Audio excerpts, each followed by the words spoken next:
தமிழ் மரபு அறக்கட்டளை பன்னாட்டு அமைப்பின் திசைக்கூடல் 380வது நிகழ்ச்சிக்கு வருகை புரிந்துள்ள அனைவருக்கும் அன்பின் வணக்கம். இன்றைய சிறப்பு விருந்தினர் திருமிகு கௌதம சன்னா அவர்களை தமிழ் மரபு அறக்கட்டளையின் சார்பாக அன்புடன் வரவேற்கின்றோம்.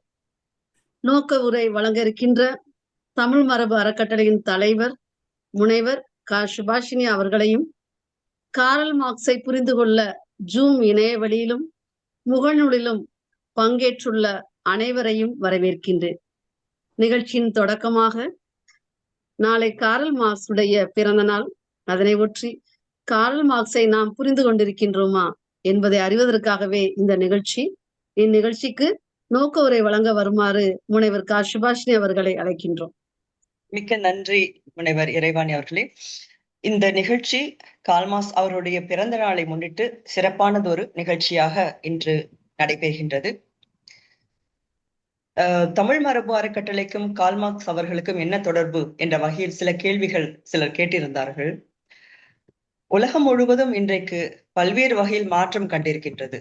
ஒரு நாகரிகம் மிக்க ஒரு சமூகமாக அரசியல் தளத்திலும் சரி, பொருளாதார தளத்திலும் சரி, சமூக தளத்திலும் சரி பல்வேறு வகையான சிந்தனை போக்குகள் வந்து கொண்டிருக்கின்ற சமயத்தில் மிகவும் ஆணித்தரமான கருத்தாக்கங்களை முன்வைத்து அந்த கருத்தாக்கங்கள் இன்றைக்கு உலகம் முழுவதும் ஆளும் வகையில் அமைந்திருக்கின்றது என்றால் அது கால்மார்க்ஸ் அவர்களை சேரும்.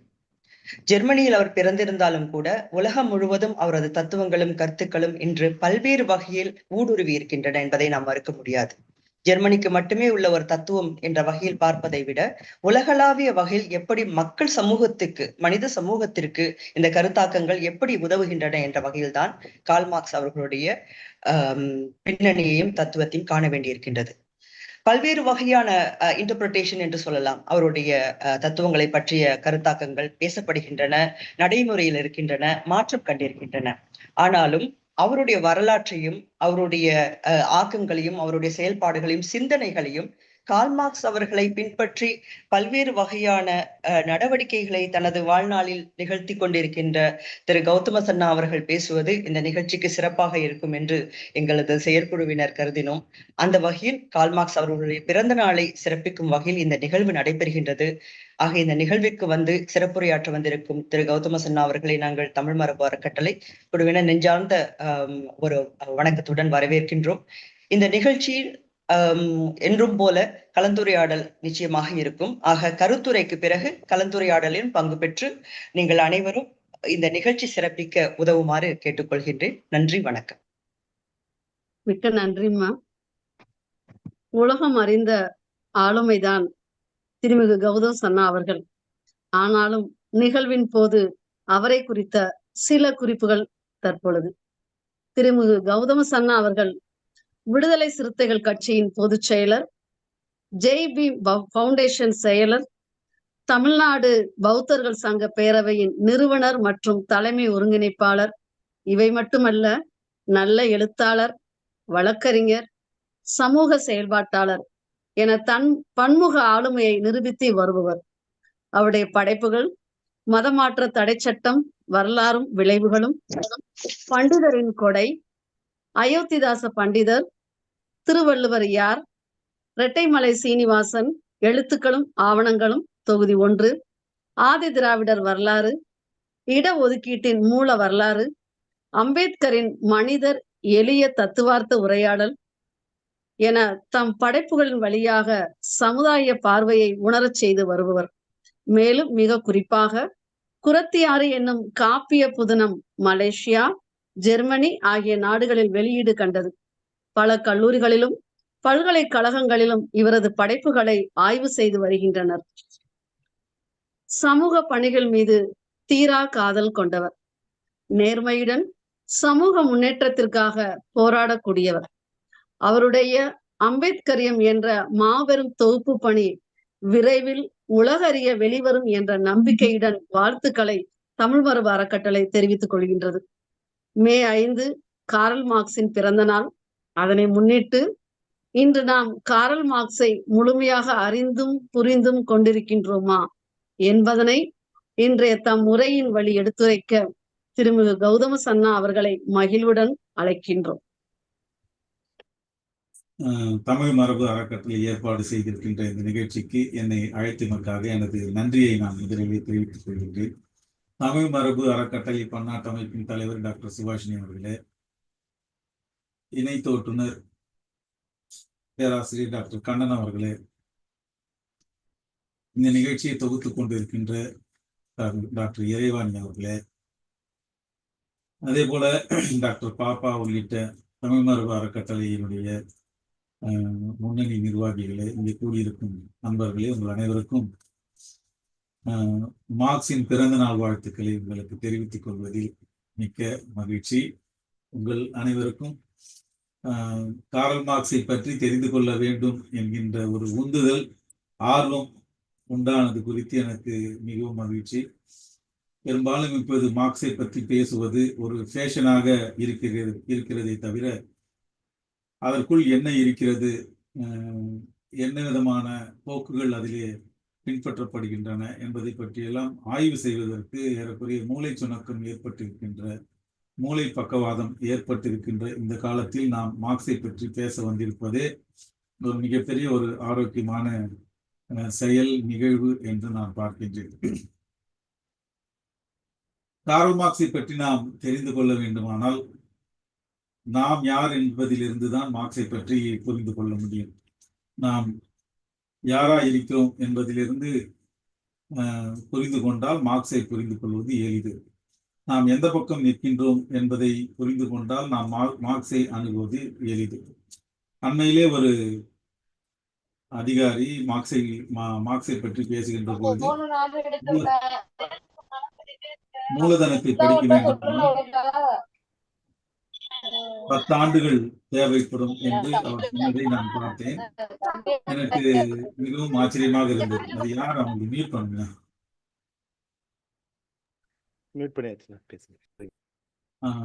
10 ஆண்டுகள் ஆகும் என்று அவர் சொன்ன பொழுது எனக்கு மிகுந்த ஆச்சரியமாக இருந்தது. மூலதனத்தை படிப்பதற்கு 10 ஆண்டுகள் ஆகுமா என்றால், லெனின் அவர்கள் மூலதனத்தை படிக்கின்ற பொழுது அவருக்கு 13 வயது. 13 வயதிலே மூலதனத்தை அவர் பயின்றார். அதே போல மார்க்சினுடைய பிற நூல்களை எல்லாம் 13 வயதிலிருந்தே கற்று ஏறக்குறைய ஒரு 18 வயதிற்குள் மார்க்சினுடைய நூல்களை எல்லாம் படித்து முடித்து அதை பற்றி தீவிரமான ஆய்வுகளை மேற்கொண்ட பிறகுதான் ரஷ்யாவில் மாபெரும் புரட்சியை அவரால் நடத்த முடிந்தது. எனவே ஒரு வயது என்பது மார்க்சியத்தை பயில்வதற்கு சிறிய வயதோ பெரிய வயதோ என்கின்ற வேறுபாடெல்லாம் தேவையில்லை. ஆனால் ஆர்வம் மட்டும்தான் தேவை. நாம் ஏன் மார்க்ஸை படிக்க வேண்டும் என்பதற்கான விடையே மார்க்ஸை படிப்பதற்கான ஒரு தூண்டுகோலாக இருக்கு. மார்க்சினுடைய பேரை சொல்வது நான் ஏற்கனவே சொல்வதை போல இன்றைக்கு ஒரு ஃபேஷன். நீங்கள் மார்க்சிஸ்டாக இருந்தால் நீங்கள் முற்போக்கான, நீங்கள் மார்க்சிஸ்டாக இருந்தால் உலகத்தினுடைய எல்லா பிரச்சனைகளையும் எதிர்ப்பதற்கான துணிச்சல் பெற்றவர் என்கின்ற ஒரு தோரணை இன்றைக்கு உலா வருகிறது. மார்க்ஸுக்கு அவர் தத்துவத்தை உருவாக்கிய பொழுதெல்லாம் அவருக்கு அந்த யோசனை எல்லாம் அல்ல.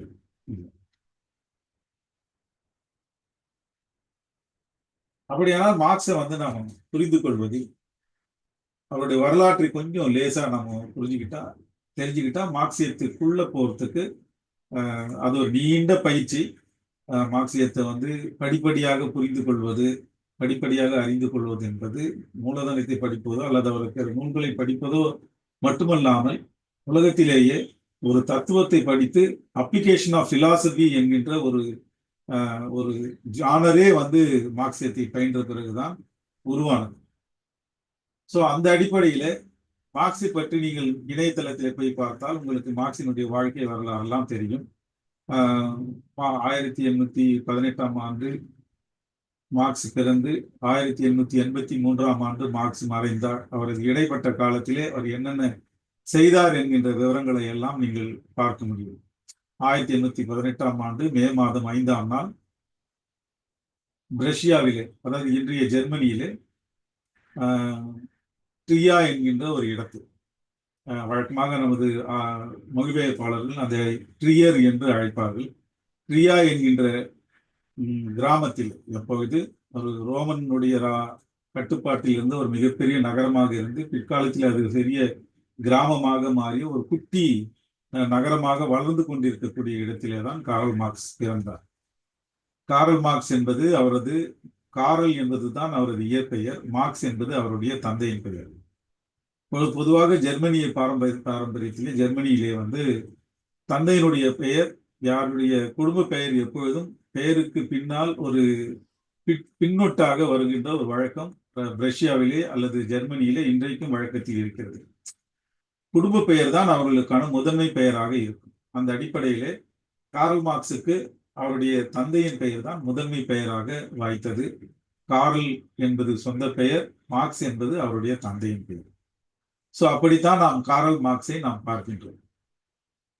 ஒரு வசதியான குடும்பத்தில் பிறந்தவர் காரல் மார்க்ஸ். அவருடைய வீட்டுக்கு நான் போயிருக்கின்றேன். ட்ரியா நகரத்திற்கு அவர் வீட்டை போய் பார்த்த பொழுது எனக்கு மிகுந்த ஆச்சரியம். ஏனென்றால் காரல் மார்க்ஸுடைய அப்பா ஒரு புகழ்பெற்ற ஒரு வழக்கறிஞர், யூத மதத்தை பின்பற்றியவர். ஆனால் யூதர்களுக்கு இருந்த கடுமையான ஒடுக்குமுறையின் காரணமாக அப்பொழுதே அவர் கிறிஸ்துவ மதத்தை தழுவி கிறிஸ்துவராக தன்னை அறிவித்துக் கொண்ட ஒரு குடும்பம் அவர்கள். அதன் மூலமாக யூதர்கள் என்கின்ற யூதம் என்பது ஒரு இனமாக இல்லாமல் ஒரு மதமாகவும் அடையாளப்படுத்தப்பட்ட காரணத்தினால் கிறிஸ்துவராக மாறிவிட்டால் யூதர் என்கின்ற அடையாளத்திலிருந்து தப்பிவிடலாம் என்கின்ற காரணத்திற்காக அவர்கள் கிறிஸ்துவ மதத்திற்கு அவர் மாறினார். அதிலிருந்து குடும்பம் முழுவதும் கிறிஸ்துவத்தை பின்பற்றக்கூடிய ஒரு குடும்பம். அந்த குடும்பத்திலே உறவாக இருந்த மார்க்ஸுடைய மனைவி ஜெனியை வந்து அவர் ஜெனி வெஸ்பால் மிகவும் வசதியான ஒரு அரச குடும்பத்தின் பின்னணியிலே, டியூக் பின்னணியிலே வந்திருக்கக்கூடியவர் வெஸ்பாலன். அவர்களது குடும்பத்திலே இருந்து ஒரு பெண்ணை வந்து கல்யாணம் செய்து கொண்டார், திருமணம் செய்து கொண்டார். நீண்ட காலமாக அவருக்கு நிச்சயதார்த்தம் செய்யப்பட்டு இந்த பெண்ணை தான் கல்யாணம் செய்து கொள்ள வேண்டும் என்று 7 வருடம் காத்திருந்து அந்த கல்யாணம் நடைபெற்றது. கல்யாணத்திற்கு பிறகு அவர்கள் வந்து பல ஊர்களுக்கெல்லாம் பயணம் செய்தார்கள். காரல் மார்க்ஸ் மாணவராக இருந்த பொழுது எப்படியெல்லாம் இருந்தார் என்பதை பற்றி படிக்கின்ற பொழுதெல்லாம் நமக்கு சுவாரஸ்யமாக இருக்கும். மாணவ பருவத்திலே அவர் வாள் சண்டையிலே, கத்தி சண்டை போடுறதுல ரொம்ப வீரமாக இருந்தவர். யாருக்காகனா கல்லூரியில் படிக்கின்ற பொழுது பெண்களிடம் தங்களது வீரத்தை காட்டுவதற்காக வாள் சண்டை போடுகின்ற பொழுது அவருக்கு அந்த சண்டையின் மூலமாக ஒரு காயம் கூட ஒரு இளமை காலத்திலே உருவானது. அந்த வாள் சண்டையிலே கல்லூரி காலத்திலே நம்ம ஊர் பாணியில சொல்றதுன்னா ஒரு ரூட்டு தலை மாதிரி அந்த காலேஜில் பொறுத்த வரைக்கும் அந்த அளவிற்கு அவரு ஒரு அடாவடி பேர் வழியாக கல்லூரியிலே இருந்தார். ஆனால் அவர் அதற்காக படிப்பிலே கோட்டை விடவில்லை. படிப்பில் அவருக்கு வந்து அடிப்படை கல்வியை பிடிச்சு அப்புறம் PhD எல்லாம் முடிக்கின்ற பொழுது அவர் தீவிரமான ஒரு ஹெகலியனாக மாறுகிறார். ஹெகல் என்பது ஜெர்மனியில் இருக்கக்கூடிய ஸ்டுட்கார்ட் நகரத்திலே பிறந்த ஒரு பிலாசபர். அவருடைய நோக்கம் வந்து ஹெகலுடைய நோக்கம் என்பது கடவுளை நிரூபிக்க வேண்டும் என்பதுதான் அவருடைய நோக்கம். அதற்காக அவர் முக்கியமான விஷயத்தை செய்தது வந்து டயலெக்டிக்ஸ் அண்ட் அதாவது இயக்கவியல் பற்றியும் அது நான் பின்னாடி உங்களுக்கு சொல்றேன். ஸோ இதெல்லாம் வந்து ஆரம்ப கால மார்க்ஸுடைய விஷயங்கள். அவர் எந்தெந்த பிலாசபி எல்லாம் பின்னாடி போப்பாரு நம்ம பார்க்கறதுக்கு முன்னாடி மார்க்ஸினுடைய நோக்கம் எதை தேடுதல், எதை நோக்கி இருந்தது என்பதை புரிந்து கொண்டால்தான் மார்க்ஸை நீங்கள் ஏன் படிக்க வேண்டும் என்பது புரியுது. இயல்பாகவே மார்க்ஸ் வந்து ஒரு யூத குடும்பத்தில் பிறந்தார். உலகத்திலேயே நீண்ட காலமாக அடிமைத்தனத்திற்கு உள்ளாக்கப்பட்ட ஒரு சமூகம் வந்து யூத சமூகம். ஐரோப்பாவில் தொடர்ந்து வேட்டையாடப்பட்ட ஒரு சமூகமாக இருந்த ஒரு குடியிலே பிறந்த அந்த யூத சமூகத்திலே பிறந்ததினால் ஒடுக்குமுறையை வந்து இயல்பாகவே அவர் உணர்ந்து கொண்டிருந்த ஒரு காலகட்டம். அதே நேரத்தில் மார்க்ஸுக்கு இந்த வேறுபாடுகள் இருக்கு இல்லையா, இந்த ஏற்றத்தாழ்வுகள் வந்து சின்ன வயதிலிருந்து மார்க்ஸுக்கு பிடிக்கவே இல்லை அவருக்கு. அதனால இதனுடைய பிரச்சனைகளுடைய மூல வேரை கண்டுபிடிக்க வேண்டும் என்கின்ற ஆர்வம் வந்து தொடக்க காலத்திலிருந்தே இருந்தது. அவரை சொல்லியிருக்காரு. ரொம்ப ஏர்லி ஸ்டேஜ்லயே வந்து அதை பத்தி எனக்கு அந்த அறிமுகம் இருக்கு. அதுக்கான ஒரு தத்துவ அடிப்படையை வந்து கம்ப்ளீட்டான அவருக்கான பிலாசபிக்கல் ஒரு பேக்ரவுண்ட் எல்லாம் உருவாக்குறது 24 வயதுக்குள்ள அவர் முடிச்சுட்டேன் அப்படின்னு சொல்லிட்டு அவருடைய குறிப்புகள்ல எழுதியிருக்காரு. அதுதான் நான் பல இடத்துல சொல்லியிருக்கேன். யாருமே அந்த 24 வயசுக்குள்ள உங்களுடைய அடிப்படையில் முடிச்சிருங்க அப்படின்னு சொல்லிட்டு காரல் மார்க்ஸும் அதை சொல்லியிருக்காரு. அப்போ காரல் மார்க்ஸ் வந்து மாணவ பருவத்திலே மிகுந்த ஒரு சண்டிய மாணவராக இருந்தாலும் கூட தீவிரமான ஒரு தத்துவ வாசிப்பு அவருக்கு இருந்தது. மாணவருக்கு கூட இருந்த நண்பர்களுடைய வற்புறுத்தலின் பேரில் தான் அவர் தனது PhD தீசிஸை கூட முடிச்சார். எபிக்யூரஸை பற்றி அவர் எழுதின தீசிஸ் வந்து ரொம்ப சின்ன தீசிஸ் தான். அது ரொம்ப நம்ம ஊர்ல எழுதுற மாதிரி பெரிய தீசிஸ் எல்லாம் இல்லை. ஒரு சின்ன கட்டுரை எழுதினார். அந்த கட்டுரைக்கு அவருக்கு வந்து PhD கொடுத்தாங்க. அதுல வந்து ரொம்ப டீட்டெயிலா வந்து தனது எபிக்யூரஸை பத்தின ஆய்வுகளை எல்லாம் அவர் வைத்துக் கொண்டிருந்தார். ஆனால் அவருக்கு இருக்கக்கூடிய பிரச்சனை, PhD எல்லாம் முடிச்சுட்டு வெளியில வந்த பிறகு அவர் வந்து ரைனிஸ் ஜெட்டன் அப்படின்னு சொல்லிட்டு ஒரு பத்திரிகையில வேலை செய்யறாரு. அந்த பத்திரிகை 3 வருடம் நடக்கிறது. அதற்கு பிறகு ஒரு பத்திரிகை தொடங்கினாங்க. தொடங்கி ஒரே நாள் அந்த பத்திரிகை ஊத்தி கொண்டாங்க. இந்த பத்திரிகையில எழுதும் பொழுதுதான் அவருக்கு சமூகத்தின் மீது இருக்கின்ற ஏராளமான கேள்விகளுக்கு அவரே கேள்விகளை வச்சு அவரே அதற்கான விடைகளை கண்டுபிடிக்கின்ற ஒரு பழக்கம் எல்லாம் வருது. வந்துட்ட பிறகு அதுல ரொம்ப முக்கியமா என்ன அவருக்கு தோணுது அப்படின்னா, இந்த சமூகத்துல வந்து ஏற்றத்தாழ்வுகள் மீது அவருக்கு பயங்கரமான கோபம் வரும், கடுமையான கோபம். இதற்கு காரணம் என்ன அப்படின்னு தேடுறதுதான் அவருக்கு முக்கியமான நோக்கமா இருந்தது.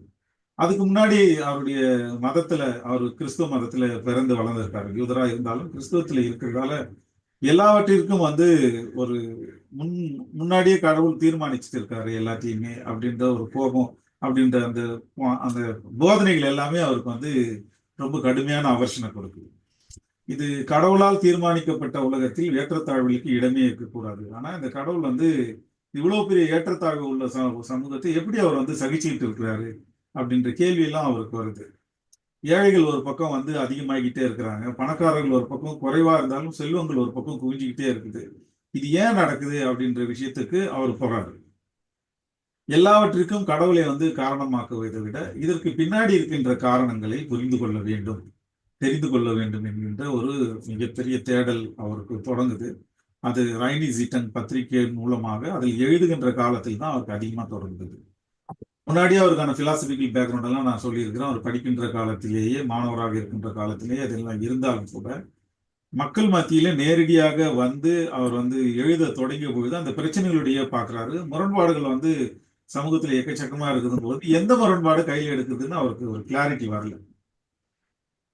ஏன்னா அவர் காலத்துல ஜெர்மனி முழுக்கவே ஒரு புரட்சிகரம், ஐரோப்பா முழுக்கவே வந்து புரட்சிகரமான கொந்தளிப்புகள் இருந்த காலம். ஏகப்பட்ட புரட்சிகள், எங்க பார்த்தாலும் போராட்டங்கள் நடக்குது, அரசுக்கு எதிரான போராட்டங்கள் நடக்குது. அவருடைய தந்தையே வந்து அரசுக்கு எதிரான போராட்டத்தில் பங்கெடுத்தவராக இருக்காரு. ஸோ இப்படி இருக்கின்ற நேரத்துல ஒரு கொந்தளிப்பான சமூகத்துல கொந்தளிப்பான ஒரு சூழல் அவர் வளர்ந்ததால அவருக்கு உருவான கேள்விகள் வந்து அவர் நிம்மதியாக இருக்க விட முடியல. அதனால்தான் பிற்காலத்துல அவர் எழுதினாரு, அமைதியான சூழல்ல வந்து என்னால ஒரு வார்த்தை கூட எழுத முடியல அப்படின்னு எழுதினாரு. அப்போ நிறைய பேர் தமிழ்நாட்டோட சில பேர் எழுதினாங்க, எனக்கு கூட அமைதியா இருந்தா எழுத முடியாது, அதனால பாட்டு கேட்டுக்கிட்டே நான் எழுதுவேன் அப்படின்னு எல்லாம் சொல்லுவாங்க. கேள்விகள் தான் ஒரு மனிதனை அமைதியாக இருக்க முடியாது. அமைதியான சூழல் என்பது கேள்விகளற்ற சூழல் இல்லை. கேள்விகள் இருந்தா அதுக்கான சூழல் வந்து அமைதியா இருக்கக்கூடாது. அதனுடைய கொந்தளிப்புகள் விடைகளை தேடுவதற்கான வாய்ப்புகளை கொடுத்துக்கிட்டே இருக்கும் அப்படின்ற அடிப்படையில அந்த காலத்துல எழுதுறாரு. அப்போ வந்து அவர் வந்து 2 மாணவ பருவத்திலே நான் சொன்னேன், அவர் முக்கியமா வந்து எகலியனா மாறி இருந்தார். எகலியன் அப்படின்னு சொல்றது, நான் ஏற்கனவே சொன்னது போல ஸ்டுட்கார்ட் என்கின்ற நகரத்திலே பிறந்து பான் பல்கலைக்கழகத்திலே பணி செய்த ஒரு தத்துவ ஞானி ஹெகல்.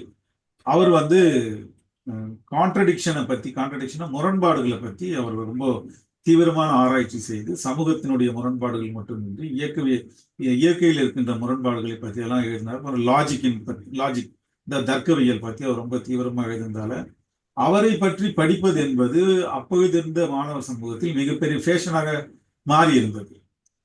தீவிரமான ஹெகலியனா அப்போ வந்து ஹெகலை பயிலக்கூடிய மாணவரா வந்து கார்ல் மார்க்ஸ் மாறி இருந்தார். ஆனா அவர்கிட்ட அந்த பிரச்சனை என்னன்னா,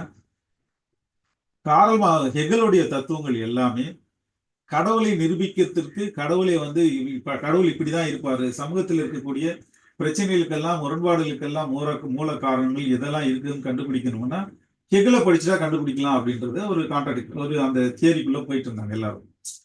அப்போ இதுக்கு எல்லாத்துக்கும் காரணம் கடவுள் தான் அப்படின்னு அவர் முடிக்கிறதுல அவர் ரொம்ப தீவிரமா இருந்தார்.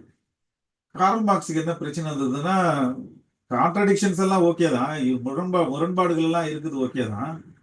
ஆனா இது எல்லாத்தையுமே எப்படி கடவுள் அனுமதிக்கிறாரு அப்படின்ற ஒரு கேள்வி வந்ததால அவர் வந்து அந்த அந்த முரண்பாடுகளை பத்தின அவருடைய கோட்பாடுகள் எல்லாம் உள்வாங்கினாலும் எகிலியனா இருந்து அவர் வெளியில வர்றாரு.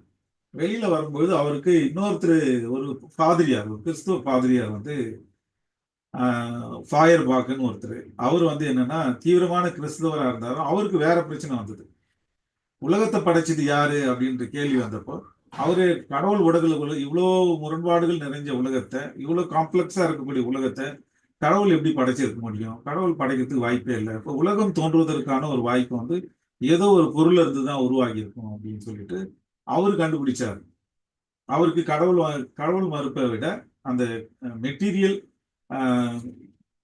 பொருள் முதல்வாதத்தை பத்தின ஒரு தெளிவு தான் அவர்கிட்ட அதிகமா இருக்கு. கார்ல் மார்க்ஸ் என்ன பண்றாருன்னா, ஃபாயர்பாக் கிட்ட இருக்கக்கூடிய அந்த பொருள் முதல்வாத தத்துவத்தையும் ஹெகல் கிட்ட இருக்கக்கூடிய முரண்பாடுகள் பற்றிய தத்துவத்தையும் ஒன்றாக இணைத்து இவர் ஒரு ஐடியாலஜி உருவாக்குறாரு. அதுதான் டயலெக்டிக்கல் சயின்டிபிக் டயலெக்டிக்கல் மெட்டீரியலிஸ்டிக் டயலெக்டிக்ஸ் அப்படின்னு வராரு.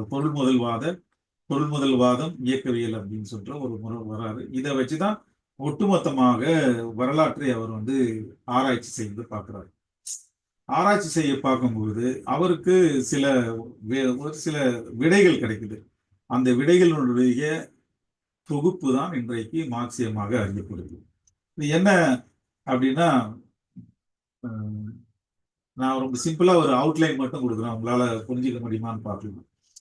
இந்த சமூகம் எப்படி இயங்குது அப்படின்றத புரிஞ்சுக்கிறதுக்கு பல விதமான தியரிகள் இருந்தாலும் கூட கார்ல் மார்க்ஸ் என்ன செய்யறாரு, நிறைய கான்ட்ரடிக்ஷன் சமூகத்தில் இருக்குது. ஆனா ஏதாவது ஒரு முதன்மை முரண்பாடுகள் தான் சமூகத்தை வந்து இயக்கும். அந்த முரண்பாடுகள் இல்லைன்னா சமூகம் இயங்காது. அப்போ வேற ஏதோ ஒரு விஷயம் வந்து இயக்கும் அப்படின்றத அவர் புரிஞ்சுக்கிறார். அப்போ முதன்மை முரண்பாடுகளை கண்டுபிடித்தால் பிரச்சனையை தீர்க்க முடியும் அப்படின்றதாலதான் அந்த அவருடைய ஆய்வுகள் வந்து பின்னோக்கி கொண்டு போறாங்க. நீங்க எல்லாம் கேள்விப்பட்டிருப்பீங்க, தாயாண்மை சமூகத்தை பற்றி கேள்விப்பட்டிருப்பீங்க. புரோட்டோ கம்யூனிசம் அப்படின்னு சொல்லக்கூடிய ஒரு வரலாற்றுக்கு முற்பட்ட காலத்திலே நிலவிய ஒரு கம்யூனிசம் வந்து அதுக்கு பிறகு வந்து அடிமை சமூகம், நிலப்பிரபுத்துவ சமூகம் அப்படின்னு சொல்லிட்டு அதெல்லாம் படிச்சிருக்கீங்க. இதெல்லாம் உங்களுக்கு சொல்லியிருக்கலாம். ஆனா அவர் வாழ்ந்த காலத்துல அவர் கண்டுபிடிச்சது என்னன்னா, கேபிட்டலிசம் அப்பதான் டெவலப் ஆயிட்டு வருது. கேபிட்டலிசம் டெவலப் ஆகி வர நேரத்துல இது வந்து பிற்காலத்துல எப்படி போகும் அப்படின்ற விஷன் இருக்கு இல்லையா, அந்த விஷன்ல தான் கார்ல் மார்க்ஸுடைய தனித்துவமே இருக்குது. அப்ப இந்த கேபிட்டலிஸ்டிக்ஸ், இந்த முதலாளித்துவ சமூகத்தை பற்றி ஆய்வதற்கு மிகப்பெரிய அறிஞர்கள் வந்து அப்ப உருவாயிட்டு இருந்தாங்க. குறிப்பா வந்து ஆடம் ஸ்மித் அப்படின்ற ஒரு மிகப்பெரிய இங்கிலாந்தை சேர்ந்த ஒரு மிகப்பெரிய பொருளியல் மேதை அவர் வந்து உருவாக்குனார். அவர் தான் வந்து முதலாளித்துவத்திற்கான மூலதனத்திற்கான ஒரு மிகப்பெரிய ஒரு தத்துவார்த்த அடிப்படையை உருவாக்கினார். கார்ல் மார்க்ஸ் வந்து அவர்கிட்ட இருந்து நிறைய கத்துக்கிறார். ஆடம் ஸ்மித் கிட்ட இருந்து கத்துக்கிட்ட பிறகு அதுல முக்கியமா என்ன தோணுதுன்னா, அந்த ஆடம் ஸ்மித் வந்து ஒரு விஷயத்தை கண்டுபிடிக்கிறார். அது என்னன்னா, முதலாளித்துவ சமூகம் எப்படியெல்லாம் இயங்குது அப்படின்னு கண்டுபிடிச்சு, ஒரு முதலாளித்துவத்துக்குள்ள மூலதனத்துக்குள்ள ஒரு வேல்யூ ஒன்று இருக்குது அப்படின்றது, மதிப்பு ஒன்று இருக்குதுன்னு அவர் கண்டுபிடிக்கிறாரு. அந்த மதிப்பு எப்படி உருவாகுது அப்படின்றது அவருக்கு தெரியும். அதோட அது தொக்கி நிற்குது. இப்போ கார்ல் மார்க்ஸ் என்ன பண்றாரு, அந்த மதிப்பு தத்துவம் வந்து மதிப்பு எப்படி உருவாகுது, மதிப்புன்றதை விட சர்ப்ளஸ் எப்படி உருவாகுது அப்படின்றத கண்டுபிடிக்கிறதுல தான் கார்ல் மார்க்ஸோடைய தீவிரமான கவனம் போகுது. ஏன்னா இந்த இதுக்குள்ள ஏதோ ஒரு சீக்ரெட் இருக்குதுன்னு அவர் நினைக்கிறார். அப்ப நினைக்கிற போதுதான் அதற்காக அவர் தனது ஒட்டுமொத்தமான ஆய்வை மேற்கொள்றார். அந்த ஒட்டுமொத்தமான ஆய்வு தான் மூலதனமாக வெளிவருது. மூலதனத்துக்கு இன்னொரு பேர் வந்து மிகை மதிப்பு அப்படின்னு பேர், சர்ப்ளஸ் வேல்யூ அப்படின்னு சொல்லுவாங்க. ஸோ இந்த கண்டுபிடிப்பு தான் ஒட்டுமொத்தமாக முதலாளித்துவ சமூகத்தை வந்து மாற்றி அமைச்சது, அதிர்ச்சிக்குள்ளாக்கிடுச்சு. ஏன்னா முதலாளிகளுக்கு சர்ப்ளஸ் வேல்யூ எப்படி உருவாகுது அப்படின்னு தெரியாது. பிலாசபி பத்தி எல்லாம் நம்ம அதுக்கப்புறம் போறதை விட இந்த மார்க்ஸோடைய பேசிக் இந்த கண்டென்ட் மட்டுமே தான் உங்களுக்கு நான் சொல்ல போறேன். சர்ப்ளஸ் வேல்யூ மட்டும் நீங்க புரிஞ்சுக்கிட்டீங்கன்னா நீங்க எங்க நிக்கிறீங்க அப்படின்றது உங்க எல்லாருக்கும் இதுல நாம் தெரிஞ்சுக்க முடியும். கம்யூனிஸ்ட் சமூகத்தை பற்றி எல்லாம் அவர் வந்து கம்யூனிஸ்ட் மேனிஃபெஸ்டோ ரொம்ப தெளிவாக எழுதியிருக்கிறாரு. இன்னைக்கு சில பேர் பேசும்போது என்ன சொல்றாங்கன்னா, கம்யூனிஸ்ட் மேனிஃபெஸ்டோலாம் இன்னைக்கு அவுடேட்டட், மார்க்சியமே இன்னைக்கு அவுடேட்டட் ஆயிடுச்சு. ஏன்னா சமூகத்தினுடைய டயலெக்டிக்ஸ் எல்லாம் வந்து ரொம்ப மாறி எங்கேயோ போயிட்டு இருக்குது, ரொம்ப பிற்போக்கா இருக்கக்கூடிய மார்க்சியத்தை இன்னைக்கு பேசுறதுக்கு வாய்ப்பு இல்லை அப்படின்னலாம் பேசுறாங்க. சமீபத்துல வந்து சீன அதிபர் பேசும்போது கூட சொன்னாரு, இன்றைக்கும் மார்க்ஸ் ஏங்கல்ஸினுடைய முரண்பாடுகள் பற்றிய தத்துவம் இன்றைக்கும் நமக்கு பொருத்தமாக இருக்கிறது. அதே போல கேபிட்டலிசத்தை புரிந்து கொள்வதற்கு அவர்கள் காட்டிய வழிதான் இன்றைக்கும் நமக்கு வழிகாட்டுது அப்படின்னு சொல்லியிருந்தார். சொல்லும்போது பல பேர் வந்து இணையத்துல கூட பார்த்தேன், இது ரொம்ப காமெடியா இருக்குது, இந்த நேரத்துல இதெல்லாம் எப்படி சாத்தியப்படும், இந்த வந்து ஏஐ என்கின்ற ஒரு கான்செப்ட் உருவான நேரத்துல இதெல்லாம் வந்து சாத்தியப்படுமா அப்படின்னலாம் கேட்க இருக்காங்க. ஸோ கார்ல் மார்க்ஸ் வந்து தன்னுடைய மேஜர் கண்டுபிடிப்பு என்பது இந்த இயக்கவியல் பொருள் முதல்வாதம் ஒன்றா இருந்தாலும் இதை அப்ளை பண்ணி அவர் கண்டுபிடிச்ச விஷயம் தான் அந்த சர்ப்ளஸ் வேல்யூ என்ற ஒரு விஷயம். ஸோ இந்த இயக்கவியல் பொருள் முதல்வாதத்தை எல்லா காலத்தையும் பொருத்தி பார்க்கக்கூடிய ஒரு சயின்டிபிக் அப்ரோச். அதுக்கு முன்னாடி பிலாசபருடைய வேலைலாம் எப்படி இருந்தது அப்படின்னா, பிலாசபர்கள் வந்து தத்துவவாதிகள் தான் என்ன பண்ணுவாங்க, ஒரு பிரச்சனை ஐரோப்பாவை பொறுத்த வரைக்கும் தத்துவவாதிகளுடைய வேலை என்னன்னா, அரசர்களுக்கே தத்துவவாதிகள் வந்து ஆலோசகர்களா இருப்பாங்க, மக்களுக்கு சொல்லி கொடுப்பாங்க.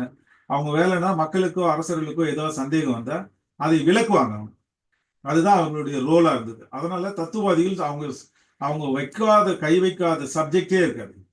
முட்டையில இருந்து கோழி வந்ததா, கோழில இருந்து முட்டை வந்ததான்னு கேட்டா அது கூட அவங்க ஒரு விஷயத்தை கண்டுபிடிச்சு சொல்லுவாங்க. அவங்க விடை சொல்லாத தத்துவங்களே இல்லை.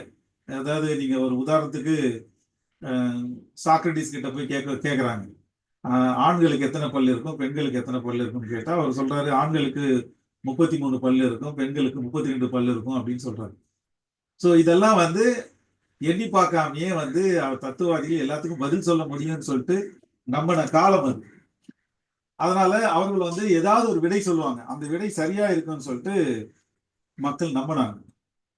அப்ப கார்ல் மார்க்ஸ் என்ன சொல்றாருன்னா, தத்துவவாதிகளுடைய வேலை வந்து உலகத்தை பற்றி விளக்கம் சொல்வதல்ல, உலகத்தை மாற்றி அமைப்பதுதான் தத்துவவாதிகளுடைய வேலையை தவிர நீ விளக்கி நிற்கிறதானுங்க வேலை உன்னோட வேலை கிடையாது. அது வந்து மதவாதிகள் தான் அந்த மாதிரி செஞ்சுக்கிட்டு இருப்பாங்க. அதனாலதான் இந்தியாவை பொறுத்த வரைக்கும் தத்துவவாதிகள் இடத்துல வந்து மதவாதிகள் தான் வேலை செஞ்சுட்டு இருக்கிறாங்க இன்ன வரைக்கும். அப்ப இதை வந்து ஃபர்ஸ்ட் டைம் வந்து வேர்ல்ட்லயே வந்து ஐரோப்பாவை பொறுத்த வரைக்கும் அதை பிரேக் பண்ணி தத்துவவாதிகள் எல்லாம் நீங்க வந்து வேற ரூட்ல இருந்து நீங்க பிரியணும் அப்படின்னு சொல்லிட்டு ஒரு உலகத்தை காட்டுவதன் மூலமாக தத்துவம் என்பது ஒரு கருத்து முதல்வாதத்திலிருந்து விலகி ஒரு சயின்டிபிக் அப்ரோச்சுக்கு எடுத்துன்னு வந்து நிறுத்துறாரு கார்ல் மார்க்ஸ். அதன் மூலமாக ஒட்டுமொத்தமாக ஐரோப்பாவே இன்னைக்கு ஒரு மாற்றத்துக்கு போயிருக்குன்னா அதுவும் ஒரு முக்கியமான காரணம். சயின்டிபிக் அப்ரோச் என்பது தத்துவத்திலையும் இருக்கணும், உலகத்தை மாற்றி அமைப்பதற்கான ஒரு விஷயமாக இருக்கணும்னு அவர் காட்டுறாரு. ஸோ அப்படி இந்த கார்ல் மார்க்ஸுடைய கண்டுபிடிப்புல ரொம்ப முக்கியமா நான் சொன்னது இந்த சர்ப்ளஸ் வேல்யூ மட்டும் நான் சொல்லிடுறேன். அது எங்கெல்லாம் எப்படி உருவாகுதுன்னு நாங்கள் தெரிஞ்சுக்கிட்டீங்கன்னா உங்களுக்கு கம்யூனிசத்தை பத்தி தெரிஞ்சுக்கலாம் அப்படின்றது அடுத்த கட்டத்துக்கு போகலாம். கார்ல் மார்க்ஸ் என்ன பண்றாரு, ஒவ்வொரு காலகட்டத்திலையும் சொல்லியிருக்கீங்க ஆண்டான் அடிமை அப்படின்னு சொல்லிட்டு நம்ம பேசுறது இல்லை. முதலாளித்துவ சமூகம் என்பது 15ஆம் நூற்றாண்டுக்கு ரொம்ப காலத்துக்கு பின்னாடி அல்லது 17ஆம் நூற்றாண்டு காலத்துல அது தொடங்கி 18ஆம் நூற்றாண்டு காலத்துல தொழில்நுட்ப புரட்சியோட அது வந்து உச்சத்துக்கு போக ஆரம்பிச்சிருக்கு. அந்த காலகட்டத்தில் தான் வருது. அப்போ எது இந்த இடத்துல மேஜரான சொசைட்டியா இருக்கு, நிறைய தொழிலாளர்கள் இருக்கிறாங்க, விவசாயிகள் இருக்கிறாங்க, நிலப்பரப்புகள் இருக்கிறாங்க, அரசர்கள் இருக்கிறாங்க, அடிமைகள் இருக்கிறாங்க. இது எல்லாம் இருந்தாலும் ஏதோ ஒரு 2 விஷயங்கள் வழி நடத்துது அப்படின்னு பார்த்தா, முதலாளிகளும் தொழிலாளிகளும் வந்து சமூகத்தை இழுத்துக்கிட்டு போறாங்க. ஏன்னா அந்த சமூகம் அப்படி உருவாகி இருக்கு. அப்ப இவங்களுக்குள்ள இன்னைக்கு என்ன பிரச்சனை வருது, இந்த 2 மேஜர் முரண்பாட்டுக்குள்ள இவங்களுக்கு என்ன பிரச்சனை வரும் அப்படின்னு பார்த்தா, முதலாளிகள் வந்து பணக்காரர்களாகவே இருக்கிறாங்க, ஆனா தொழிலாளர்கள் வந்து ஏழைகளாக இருக்கிறாங்க. இதுக்கு என்ன காரணம் அப்படின்னு அவர் பார்க்குறாரு. அப்போ ஒரு முதலாளி என்ன செய்யறாங்கன்னா, ஒரு எக்கனாமிக்ஸ், இதை நான் ஒரு சின்ன ஒரு ஜிஸ்ட் மாதிரி உங்களுக்கு சொல்லிடுறேன், ஒரு சூத்திரம் கூட சொல்லலாம். அதாவது ஒரு எக்கனாமிக்ஸ்ல நீங்க படிக்கும்போது முதலுக்கு வட்டி, நிலத்துக்கு வாரம், உழைப்புக்கு கூலி அப்படின்றது வந்து உலகம் முழுவதும் ஏற்றுக்கொள்ளப்பட்ட ஒரு சூத்திரம். இந்த சூத்திரத்திலிருந்து நீங்க இதை புரிஞ்சுக்கலாம். ஒரு முதலாளி வந்து கையில இருக்கின்ற முதல்ல வந்து ஒரு தொழில போடுறான். தொழில போட்ட உடனே அந்த முதல்ல வச்சுக்கிட்டு அவனால ஒண்ணுமே செய்ய முடியாது. ஒரு நிலமா இருக்குதுன்னா அந்த நிலத்தை வச்சுக்கிட்டு இருக்கிறவன், நிலத்தை வச்சுக்கிட்டு இருந்தா சும்மா அப்படியே தான் இருக்கும். அப்போ நிலத்தை வச்சுட்டு இருக்கிறவன் ஒரு ஒரு முதலாளி கிட்ட நிலத்தை பணத்தை வாங்கி அந்த நிலத்துல வந்து அந்த முதலீடா அதை செய்யறான். செய்யும்போது அந்த நிலத்தை வந்து 2 பேரும் சேர்ந்து ஒரு ப்ராடக்ட் எதுவும் உருவாக்க முடியாது. அப்ப அங்க ஒரு தொழிலாளி தேவை. அந்த தொழிலாளி என்ன பண்றான்? முதலாளித்துவ சமூகத்தில் தான் முதன்முறையாக தொழிலாளி என்றும் சுதந்திரமாக இருக்கிறான். அதுக்கு முன்னாடி இருக்க சுதந்திரமா அவன் இல்லை. அவன் வந்து ஏதோ ஒரு விஷயத்துல ஒரு ஒரு நிலப்பரப்பு கிட்ட அடிமையா இருப்பான். நிலப்பரப்பு கிட்ட வந்து கான்ட்ராக்ட் பேஸ்ல இருப்பான். அதுக்கு முன்னாடி சமூகத்துல அடிமையாக இருந்திருப்பார்கள். இப்படி ஒரு உழைப்பு என்பது சுதந்திரமாக இல்லை. ஆனால் முதலாளிகள் தான் முதன்முறையாக அவர்கள் சமூகத்துல தனித்தனியா பிரிஞ்சிருக்கிறாங்க. தொழிலாளியும் தனியா இருக்கிறான், முதலாளியும் தனியா இருக்கிறான். 2 பேரும் இண்டிபெண்டன்ட். முதலாளி வந்து தன் கையில பணத்தை வச்சுக்கிட்டு இருக்கிறான், தொழிலாளி வந்து தன் கையில உழைப்பை வச்சுட்டு இருக்கிறான். இது ரெண்டும் ஒன்னா சேர்ந்தாதான் ஒரு பொருளே உற்பத்தி ஆகும். ரெண்டும் தனித்தனியா இருந்ததுன்னா உற்பத்தி ஆகவே ஆகாது. ஒரு முதலாளி 1 கோடி ரூபாய் கையில வச்சுட்டு இருக்கிறான்னா அதுக்கான மதிப்பு என்பது அந்த 1 கோடி ரூபாய் தான். ஆனா அது வேலை செய்யலைன்னா அதுக்கு மதிப்பே கிடையாது. அப்ப அந்த 1 கோடி ரூபாய்க்கான மதிப்பு யாருக்கிட்ட இருந்து உருவாகுதுன்னா தொழிலாளி அதை அங்கீகரிச்சா மட்டும்தான் அதுக்காக உருவாகும். இல்லைன்னா இங்கே உருவாகிறதுக்கு அதுக்கான மதிப்பு உருவாகுது. சர்ப்ளஸ் வேல்யூ பத்தி போல மிகை மதிப்பு பத்தி நான் சொல்ல, இதுக்கான மதிப்பே அந்த இடத்துல அதுல இருக்குது. அப்போ ஒரு முதலாளி ஒரு இடத்துல தன்னுடைய பணத்தை போடுறான்னா அவனுக்கு வட்டி கிடைக்கும், அவ்வளவுதான். நிலம் வச்சுட்டு இருக்கிறவன் நிலத்தை வந்து உயர்த்து கொடுக்குறான்னா அவனுக்கு வாரம்னா அந்த நிலத்தை உழுது வருகின்ற வருவாயில அவனுக்கு ஒரு வருமானம் கிடைக்கும். அப்போ தொழிலாளியா இருக்கிறான்னா அவன் உழைச்ச உழைப்புக்கு அவனுக்கு ஒரு வாரம் கிடைக்கும். இந்த கான்செப்ட் வந்து அப்படியே வந்து கேபிட்டலிஸ்ட் சொசைட்டில வரும்பொழுது என்ன நடக்குதுன்னா ஒரு கம்பெனியை உருவாக்குறாங்க. முதலாளி வந்து முதல்ல மூலதனத்தை போட்டு கம்பெனியை உருவாக்கணும்னு நினைக்கிறான். கம்பெனி வந்து தொழிலாளிகள் வந்து அந்த கம்பெனியில வேலை செய்யறாங்க. ஸோ இந்த 2 கூட்டம் அந்த இடத்துல நடக்குது. அப்போ ஒரு பொருளை உற்பத்தி செய்யறாங்க. உற்பத்தி செஞ்ச பிறகு இந்த பொருள் வந்து வெளியில மார்க்கெட்டுக்கு போகுது. மார்க்கெட்ல போன பிறகு அதுல விற்பனை ஆகுது. ஒரு பொருளை உற்பத்தி செய்யற வரைக்கும் தொழிலாளிகளுடைய தேவை இருக்குது. அதற்கு பிறகு அந்த பொருள் உற்பத்தியாகி வெளியில போயிடுச்சுன்னா அந்த பொருளுக்கும் தொழிலாளிக்கும் சம்பந்தம் இல்லை. அந்த பொருளுக்கும் முதலாளிக்கு மட்டும்தான் சம்பந்தம் இருக்கு. அந்த முதலாளி என்ன பண்றாரு, தன்னது அந்த பொருளை எடுத்துட்டு மார்க்கெட்ல போட்டு அதை வித்துட்டு அந்த பணத்தை திருப்பி எடுத்துன்னு வரும்பொழுது ஒரு 50 ரூபாய்க்கு ஒரு பொருள் வெளியே போகுதுன்னா அந்த பொருள் வெளியில போயிட்டு ஒரு திருப்பி அவர் கைக்கு வரும்பொழுது ஒரு 75 ரூபாய்க்கு வரலாம் அல்லது 100 ரூபாய்க்கு கையில வரலாம். ஸோ அவர் எவ்வளவு செலவு பண்ணியிருக்கிறாருன்னா ஒட்டு மொத்தமா ஒரு ஃபேக்டரி எல்லாம் உருவாக்கி மூலதனத்தெல்லாம் போட்டு உருவாக்குற பணத்தை வந்து அதை விட பல மடங்கு வெளியில இருந்து எடுக்கிறார். லாபமா உள்ள வருது. இந்த லாபத்தை வந்து அவர் எவ்வளவு பங்கு எடுக்கணும் அப்படின்ற கேள்வி ஒண்ணு இருக்கு இல்லையா? அந்த கேள்விக்கு விடையே இல்லை. ஏன்னா அவர் என்ன நினைக்கிறாருன்னா, நான் முதலீடு பணத்தை போட்டேன், பொருளை தயாரிச்சேன், அவங்ககிட்ட உழைச்சா அவனுக்கு பணத்தை நான் கொடுத்துட்டேன், அதுக்கான லாபத்தை நானே எடுத்துக்கிறேன் அப்படின்னு சொல்வதன் மூலமாக ஒட்டுமொத்தமாக அவர்கிட்ட வந்து சேருது. ஸோ ஏற்கனவே நான் உங்களுக்கு சொன்னேன், டேவிட் ரிகார்டோ வந்து இந்த சர்ப்ளஸ் வேல்யூ உருவானதை பற்றி அவர் கண்டுபிடிக்கிறார். அதாவது லாபம் எப்படி உருவாகுது அப்படின்னு கண்டுபிடிக்கிறார். தவிர அது உருவாகிறதுக்கான மூலத்தை அவரால் கண்டுபிடிக்க முடியல. இப்போ கார்ல் மார்க்ஸ் வந்து ஏற்கனவே இந்த டயலெக்டிக்ஸ் ஏற்கனவே அவர் வச்சுட்டு இருந்ததால, ஹெகலை பத்தி படிச்சுட்டு இருந்ததால, ஃபாயர்பாக் படிச்சுட்டு இருந்ததால அவர் வந்து இதுக்குள்ள போய் இது எப்படியெல்லாம் உருவாகுது அப்படின்னு படிக்கிறார். அதுக்குள்ள அவருக்கு வந்து இன்னொரு பிலாசபி வந்து அவர் ஹெல்ப் பண்ணுது. அது வந்து பிளேட்டோ கிட்ட இருந்து எடுத்துக்கிட்ட ஒரு கான்செப்ட் வந்து அவருக்கு ரொம்ப ஹெல்ப் பண்ணுது. பிளேட்டோ கிட்ட இருந்து என்ன கான்செப்ட் வருதுன்னா, ஒரு பொருள் வந்து எப்படி பல விதமான பொருட்களாக பிரியுது அப்படின்ற ஒரு கான்செப்ட் வந்து பிளேட்டோ கிட்ட இருக்கு. தத்துவத்தை பயின்றதால அதெல்லாம் வந்து அவரு பாக்குறாரு. இப்போ உதாரணத்துக்கு ஒரு பொருள் வந்து ஒரு பானையை நம்ம செய்யறோம். இந்த பானையை செய்வதற்கு என்ன நமக்கு தேவை? மண்ணு தேவை. இந்த மண்ணு எங்க இருந்து எடுப்போம்? ஒரு நிலத்துல இருந்து எடுப்போம். அந்த நிலத்தை யார் எடுப்பா? ஒரு தொழிலாளி போய் எடுப்பான். அவன் எப்படி எடுப்பான்? ஒரு கடபாரியை குத்தி எடுப்பான். அப்போ அந்த கடபாரியை யார் செய்யறது? அதை செய்யறது ஒரு கிராஃப்ட் மேன் செய்வான். கடபாரியை செய்யுது. அவனுக்கு இரும்பு எங்க இருந்து கிடைக்கும்? ஏதாவது ஒரு தொழிலாளி ஒரு இடத்துல இருந்து. இப்படி நீங்க செயினா நீங்க பாத்தீங்கன்னா இந்த கான்செப்ட் வந்து பிளேட்டோ கிட்ட இருந்து தான் எடுக்கிறாரு. ஸோ ஒரு பொருள் நம்ம பார்க்கின்ற ஒரு பொருள் அல்ல, அந்த பொருளுக்கு பின்னாடி ஒரு தொடர்ச்சி இருக்குது. இந்த தொடர்ச்சியை தான் அவர் பார்க்கிறார். அப்போ ஒரு முதலாளி வந்து ஒரு முதலீட்டை போடுறது மட்டுமில்ல அவனுடைய வேலை. முதலாளி ஒட்டுமொத்தமா என்ன பண்றான், இந்த செயின் ஆஃப் ப்ரொடக்ஷன்ஸ் அப்படின்றத சுத்தமா மறைச்சிடறான். எப்படி பார்த்தாலும் அப்ப அந்த காலத்துல உதாரணத்துக்கு வச்சுங்களேன், ஒரு பஞ்சில அடிச்சு நூல் செய்யறாங்க இங்கிலாந்துல, துணி செய்யறாங்க. அப்ப பஞ்சுக்கு என்ன தேவை, பருத்தி விளைஞ்சி பருத்தி கொட்டையோட வந்து நிற்கும். அதை வந்து அடிச்சு பஞ்சு எடுக்கணும். இப்போ பருத்திக்கு என்ன தேவை, ஒரு விவசாயி தேவை. விவசாயிக்கு என்ன தேவை, விதை தேவை. இப்படியே நீங்க போயிட்டே இருக்கலாம். இது செயின் வந்து ஒரு சின்ன பொருள் கிடையாது, அது ஏகப்பட்ட ஒரு செயின்குள்ள இருந்து ஒரு ப்ராடக்ட் வெளியில வருது இல்லையா. ஸோ இந்த கான்செப்ட் எல்லாம் நீங்க புரிஞ்சுக்கினா தான் மார்க்ஸை வந்து அதுக்குள்ள நம்ம புரிஞ்சிக்க முடியும். அப்போ ஒரு பொருள் உற்பத்தியான ஒரு பொருளினுடைய லாபத்தை யார் எடுப்பது என்கின்ற கேள்வி. அப்போ முதலாளி அவர் எடுத்துக்கிறாரு. நியாயமா அவர் என்ன செய்யணும் அப்படின்னா, அந்த லாபத்தை பிரிச்சு கொடுக்கணும் இல்லையா. மற்றவங்களுக்கு தொழிலாளிகள்லாம் பிரிச்சு கொடுக்கணும். அவர்கள் பிரிச்சு கொடுக்கறதுக்கு அவருக்கு மனசு வராது. ஏன் வராதுன்னா, நாம பணத்தை போட்டதால அவர் எனக்கு தான் சொந்தம் அப்படின்னு நினைக்கிறாரு. அப்போ அந்த சர்ப்ளஸ் வேல்யூக்கான ஒரு பொருளுக்கான மதிப்பு எப்படி சமூகத்தில் பெருகுது, எப்படி அதிகமாகுதுன்றது நான் ஏற்கனவே சொன்னேன். அப்ப மார்க்ஸ் எங்க கண்டுபிடிக்கிறார் அப்படின்னா, ஒரு தொழிலாளி தன்னுடைய பொருளை வந்து தன்னுடைய உழைப்பை வந்து முதலாளிக்கு விற்கிறப்போ ஒரு நாளைக்கு 100 ரூபாய் கூலி கொடுக்குறாரு. உதாரணத்துக்கு நான் சொல்றேன், 100 ரூபாய் வந்து ஒரு தொழிலாளிக்கு ஒரு கூலி கொடுக்குறாரு. அந்த பொருளை உற்பத்தி செய்வதற்கு ஒரு 10 தொழிலாளிகள் அவர்கிட்ட வேலை செய்யறாங்கன்னா 10 பேர் 10 × 100 1000 ரூபாய் ஒரு நாளைக்கு அவர் கூலி கொடுக்குறாரு.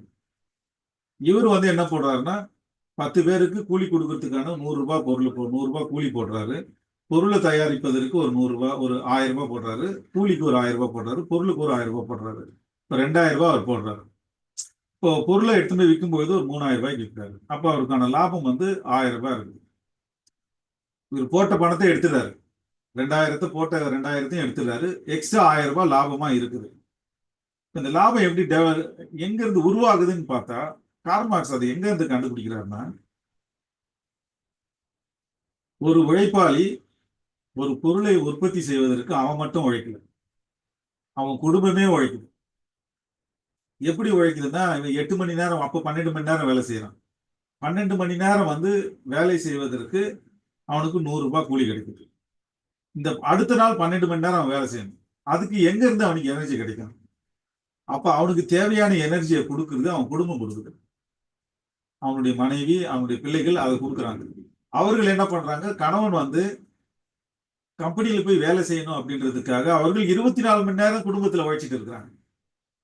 இவன் எத்தனை 100 ரூபாய் கொடுத்த உடனே அவங்க 3 வேளை சாப்பாடு செஞ்சு கொடுக்கணும், அவனுக்கு துணி துவைச்சு கொடுக்கணும், தங்கறதுக்கு வீடு கொடுக்கணும், வீட்டுல தங்க வைக்கணும், அவனுக்கு வந்து நோய் வராம பாதுகாக்கணும், குழந்தைய பெற்றுக்கணும், குடும்பத்தை பார்த்துக்கணும், உறவினர்களுக்கு செலவு பண்ணணும். இது எல்லாமே அவங்க செய்யறது எதுலன்னா அந்த 100 ரூபாய் கூலியில அவங்க செய்யணும். அப்ப இவன் என்ன பண்றான், 100 ரூபாய் கூலியை எடுத்து போய் கொடுத்த உடனே அந்த குடும்பத்துக்கே அது சரியா போகுது. அந்த அடுத்த நாள் வந்து வேலைக்கு திரும்ப வரான் இல்லையா, அதுக்கே அது சரியா போகுது. இல்ல அது பற்றாக்குறையா கூட மாறி போகுது. ஸோ ஒரு முதலாளி என்ன செய்யறான்னா, அவனுக்கு அப்படியெல்லாம் கிடையாது. அவன் ஒரு நாளைக்கு வேலை செஞ்சுட்டான்னா அவனுக்கு இவனோட பன்மடங்கு அவனுக்கு லாபம் வரப்போகுது. அப்போ அந்த சர்ப்ளஸ் வேல்யூ வந்து தொழிலாளிக்கு மறக்கப்பட்ட அல்லது மறைக்கப்பட்ட அவனுடைய உழைப்பு தான் அது. அவனது உழைப்பு, அவனுடைய குடும்பத்தினுடைய உழைப்பு ஒட்டுமொத்தமாக மறைக்கப்பட்டு அவன் கண்ணை மறைச்சிட்டு அது வந்து முதலாளி எடுத்துக்கலாம். ஒருவேளை இந்த தொழிலாளர்கள் வந்து வேலை செய்யாம நிறுத்தினா என்ன நடக்கும்னு பார்த்தா, அந்த சர்ப்ளஸ் வேல்யூ அப்படின்ற உருவாகிறதுக்கான வாய்ப்பே அங்கே இல்லாமல் போயிடுது. ஸோ தொழிலாளருடைய உழைப்பில் தான் இந்த உபரி மதிப்பு என்பது உருவாகிறது என்பதை மார்க்ஸ் கண்டுபிடிச்சு அதை எக்ஸ்போஸ் பண்ண உடனே ஒட்டுமொத்தமா ஐரோப்பாவே வந்து கதறுது. இது என்ன, இந்த ரகசியத்தை இவர் கண்டுபிடிச்சிட்டாரு அப்படின்னு சொல்லிட்டு. இதை எப்படியாவது வந்து உடைக்கணும், கான்செப்டை மாற்றணுன்றதெல்லாம் பின்னாடி எல்லாம் பாக்குறாங்க. இப்ப இந்த விஷயத்தை கண்டுபிடிச்சிட்ட உடனே தொழிலாளர்களுக்கெல்லாம் ஒரு பெரிய உத்வேகம் கிடைக்குது. என்னன்னா, பெரிய பெரிய முதலாளிகள் வந்து வாழறது அவனுடைய பணத்தினால வாழல, அவனுடைய ஆடம்பர வாழ்க்கை, அந்த அரசாங்கம் வாழ்கின்ற ஆடம்பரமான அரசாங்கம் வாழறது, இது எதுவுமே அவர்களுடைய சொந்த பணத்தில் அவர்கள் வாழவில்லை, தங்களுடைய உழைப்பிலே அவங்க வாழ்ந்து கொண்டிருக்கிறார்கள் அப்படின்றது தொழிலாளர்கள் கண்டுபிடிச்சுக்கிறாங்க. தொழிலாளர்கள் கண்டுபிடிச்ச உடனே தொழிலாளர்கள் வந்து பொங்கி எழறாங்க எல்லா இடத்துலையும். அப்போ கார்ல் மார்க்ஸுடைய கம்யூனிஸ்ட் மேனிஃபெஸ்டோ இப்ப நம்ம பார்ப்போம்.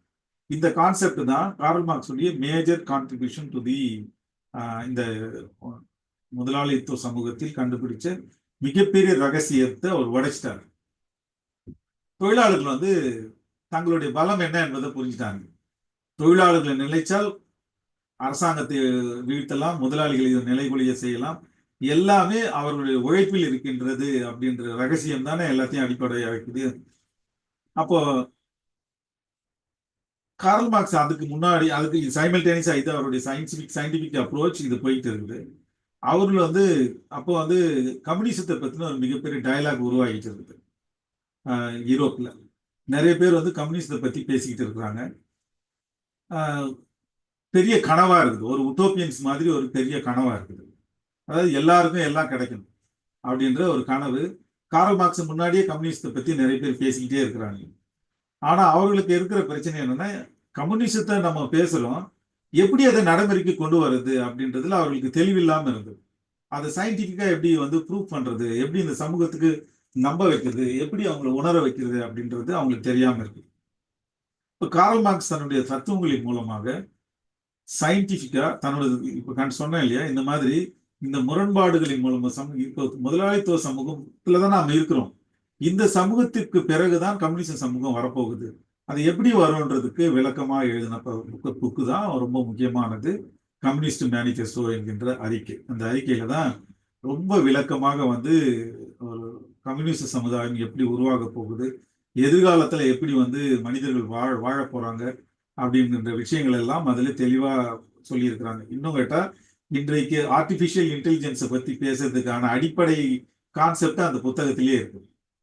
அப்பவே நீங்க யோசிச்சு பாருங்க, 150 வருஷத்துக்கு முன்னாடியே ஒரு ஆர்டிபிஷியல் செயற்கை நுண்ணறிவு என்பது உலகத்தை ஆட்சி செய்யும் என்கின்ற விஷயங்கள் எல்லாம் அவருக்கு முன்கூட்டியே கணிக்கிறாங்க.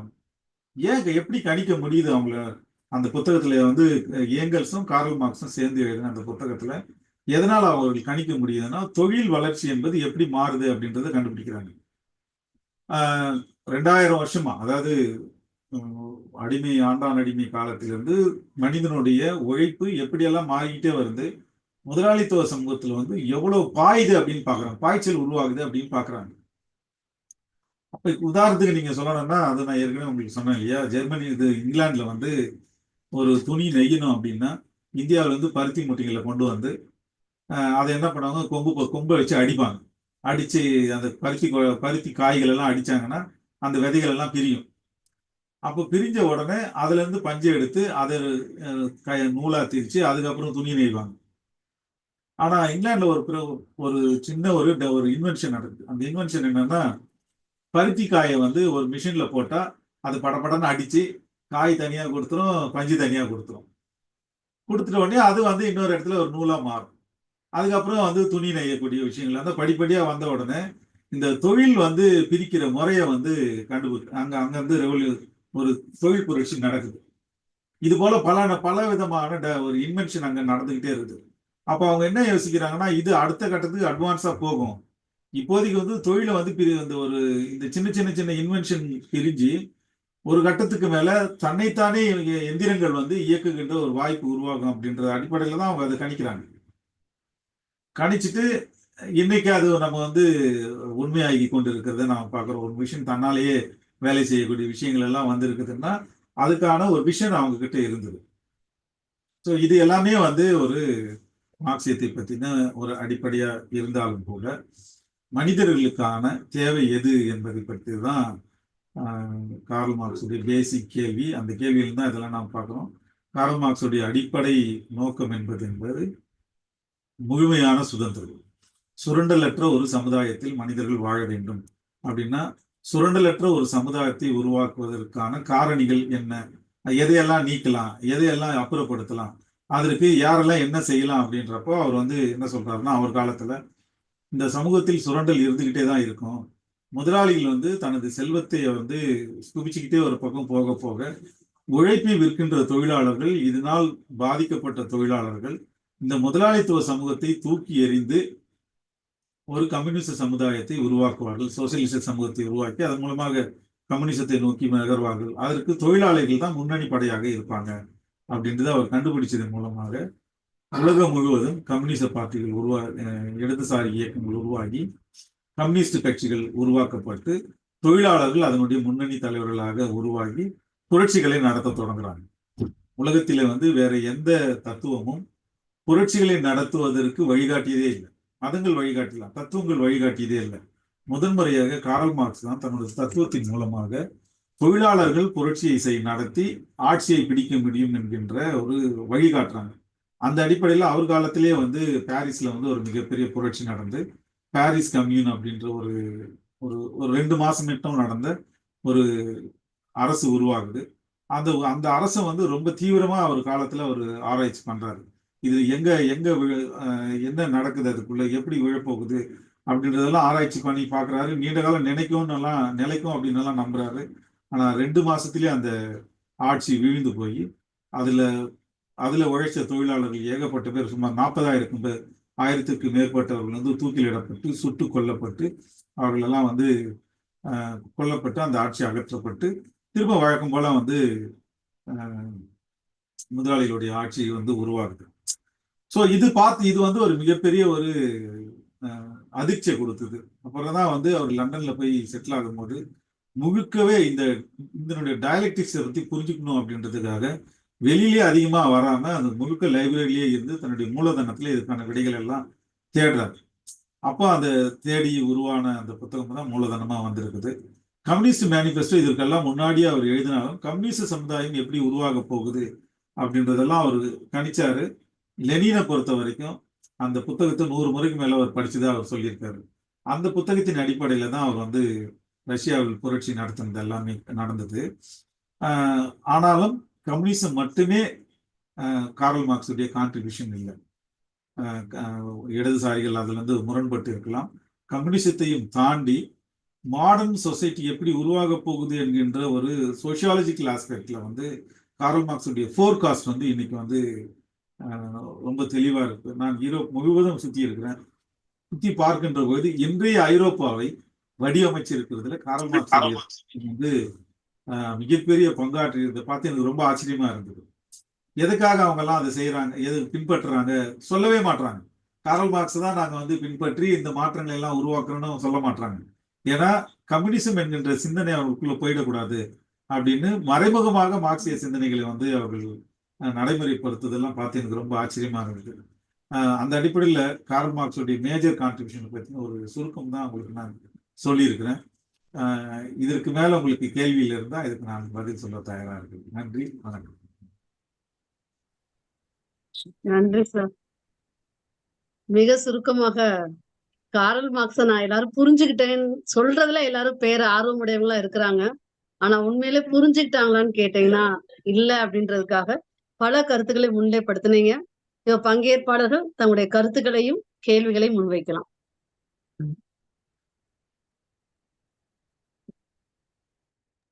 மிக அருமையான ஒரு உரை. என்னுடைய சிறிய கருத்தை முதல்ல நான் பகிர்ந்துக்கிறேன். பிறகு கேள்வி கேட்பவர்கள் எல்லாம் தொடர்ந்து தங்கள் கருத்துக்களையும் வழங்கலாம், கேள்விகளும் வழங்கலாம். ஒரு அருமையான ஒரு பார்வையாக அமைந்தது. இந்த குழுவில் இருக்கிறவங்க அனைவருக்கும் இது ஒரு நல்ல ஒரு அறிமுகமாகவும் ஒரு தகவல்களை வழங்குவதாகவும் இருந்தது. இப்போ உங்களுடைய கருத்தின்படி அவருடைய அதாவது நிறைய இந்த தத்துவங்களை பற்றி நீங்க சொன்னீங்க. அவருடைய இறுதி காலம் பற்றியும் கொஞ்சம் நீங்க சொன்னீங்கன்னா நல்லா இருக்கும் அப்படின்னு நினைக்கிறேன். அதை பற்றி கொஞ்சம் சொல்ல முடியுமா?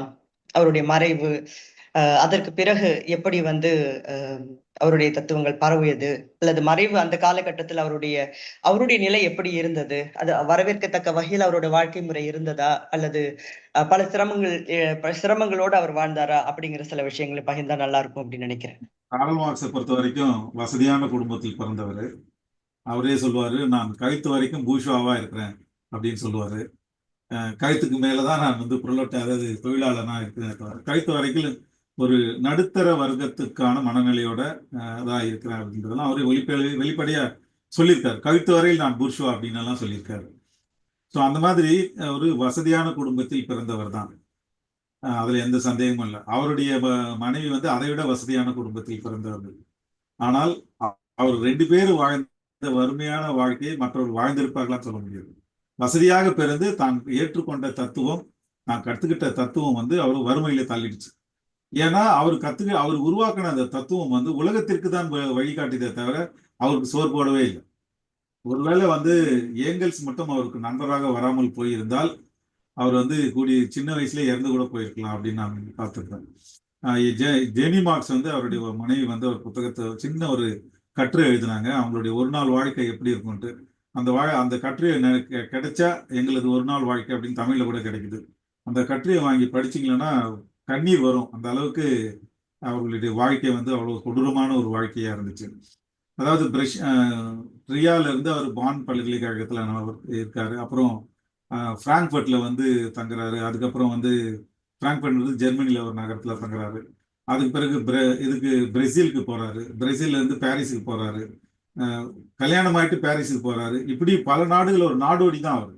கடைசியில எல்லா நாடுமே வந்து ஜெர்மனி அவர் வெளியேற சொல்லுது, பிரான்ஸ் வெளியேற சொல்லுது, பெல்ஜியம் வெளியேற சொல்லுது. அங்க இருந்து தப்பிச்சு போயிட்டு அதுக்கப்புறம் வேற வழி இல்லாம லண்டன்ல போய் குடியேறி கடைசி காலத்துல லண்டன்ல தான் இருக்காரு. ஜெர்மன் மொழி மட்டுமே தெரிஞ்ச ஒருத்தர் வந்து இங்கிலாந்துக்கு போய் ஆங்கிலத்தையும் படிச்சுக்கிட்டு அங்கிருந்து அங்க தனது அமெரிக்காவில் இருக்கக்கூடிய ஒரு பத்திரிகைக்கு வந்து கட்டுரைகளை எழுதி அந்த கட்டுரையில வந்த வருமானத்தை வச்சுக்கிட்டு அதனுடைய வாழ்க்கையை நடத்துறாரு. அப்புறம் ஏங்கல்ஸ் வந்து ஒரு பெரிய பணக்கார். அவங்க அப்பா வந்து ஒரு பெரிய முதலாளி. அவங்க அவர் அங்க அவருக்கான வருமானத்துல ஒரு பகுதியை வந்து கார்ல் மார்க்ஸுக்கு குடும்பத்துக்கு அனுப்பிட்டு இருந்தாரு. அந்த வருமானத்தை வச்சுதான் கடைசி வரைக்கும் கார்ல் மார்க்ஸ் வாழ்ந்தாரு. பல நேரத்துல போட்டு கூட இல்லாம வீட்டை விட்டு வெளியிலேயே வர முடியாத ஒரு சூழல்லாம் அவருக்கு இருந்திருக்குது. கடைசி காலத்துல வந்து அவருக்கு கடுமையான வறுமை, நோய் அதிகமா இருந்துச்சு. வீட்டுல வந்து குழந்தைங்களுக்கு கூட வந்து சாப்பாடு, பால் வாங்கிறதுக்கு, பால் கொடுக்கறதுக்கு கூட அவர்களுக்கு பணம் இல்லாத ஒரு சூழல், கடன்காரர்கள் தொல்லை, இதெல்லாம் எக்கச்சக்கமா இருந்துச்சு. ஆனாலும் வந்து கார்ல் மார்க்ஸோடைய ஒரு வைராக்கியம் என்னன்னா, நான் எடுத்துக்கிட்ட கொள்கையில கடைசி வரைக்கும் உறுதியா இருந்தோம். வாழ்வோ சாவோ அதுல உறுதியா இருந்து வாழ்ந்து பார்த்துடணும் அப்படின்னு சொல்லிட்டு அது இருந்தார்.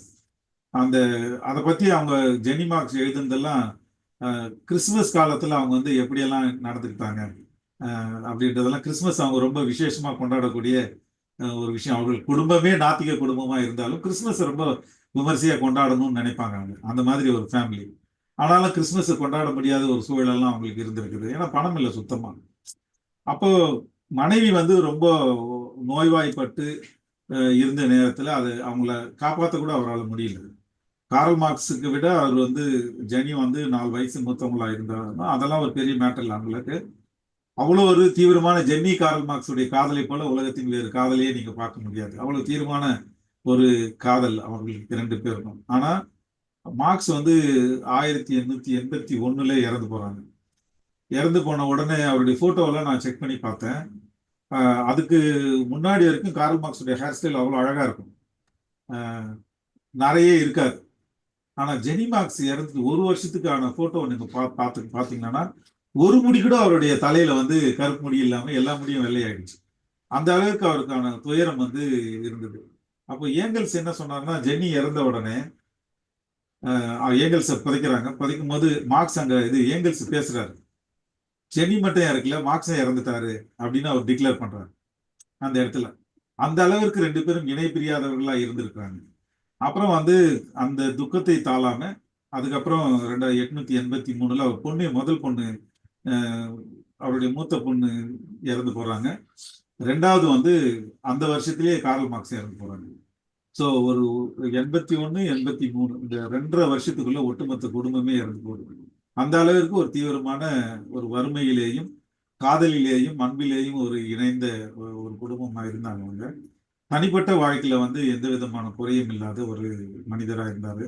அதே குறைன்னா நீங்க மற்ற குறையெல்லாம் இல்லை, கார்ல் மார்க்ஸ் நல்லா குடிப்பாரு. அதுல வந்து லண்டன்ல வந்து மொடாக்குடியர்கள் சங்கத்தின் தலைவராக கூட அவர் இருந்திருக்காரு.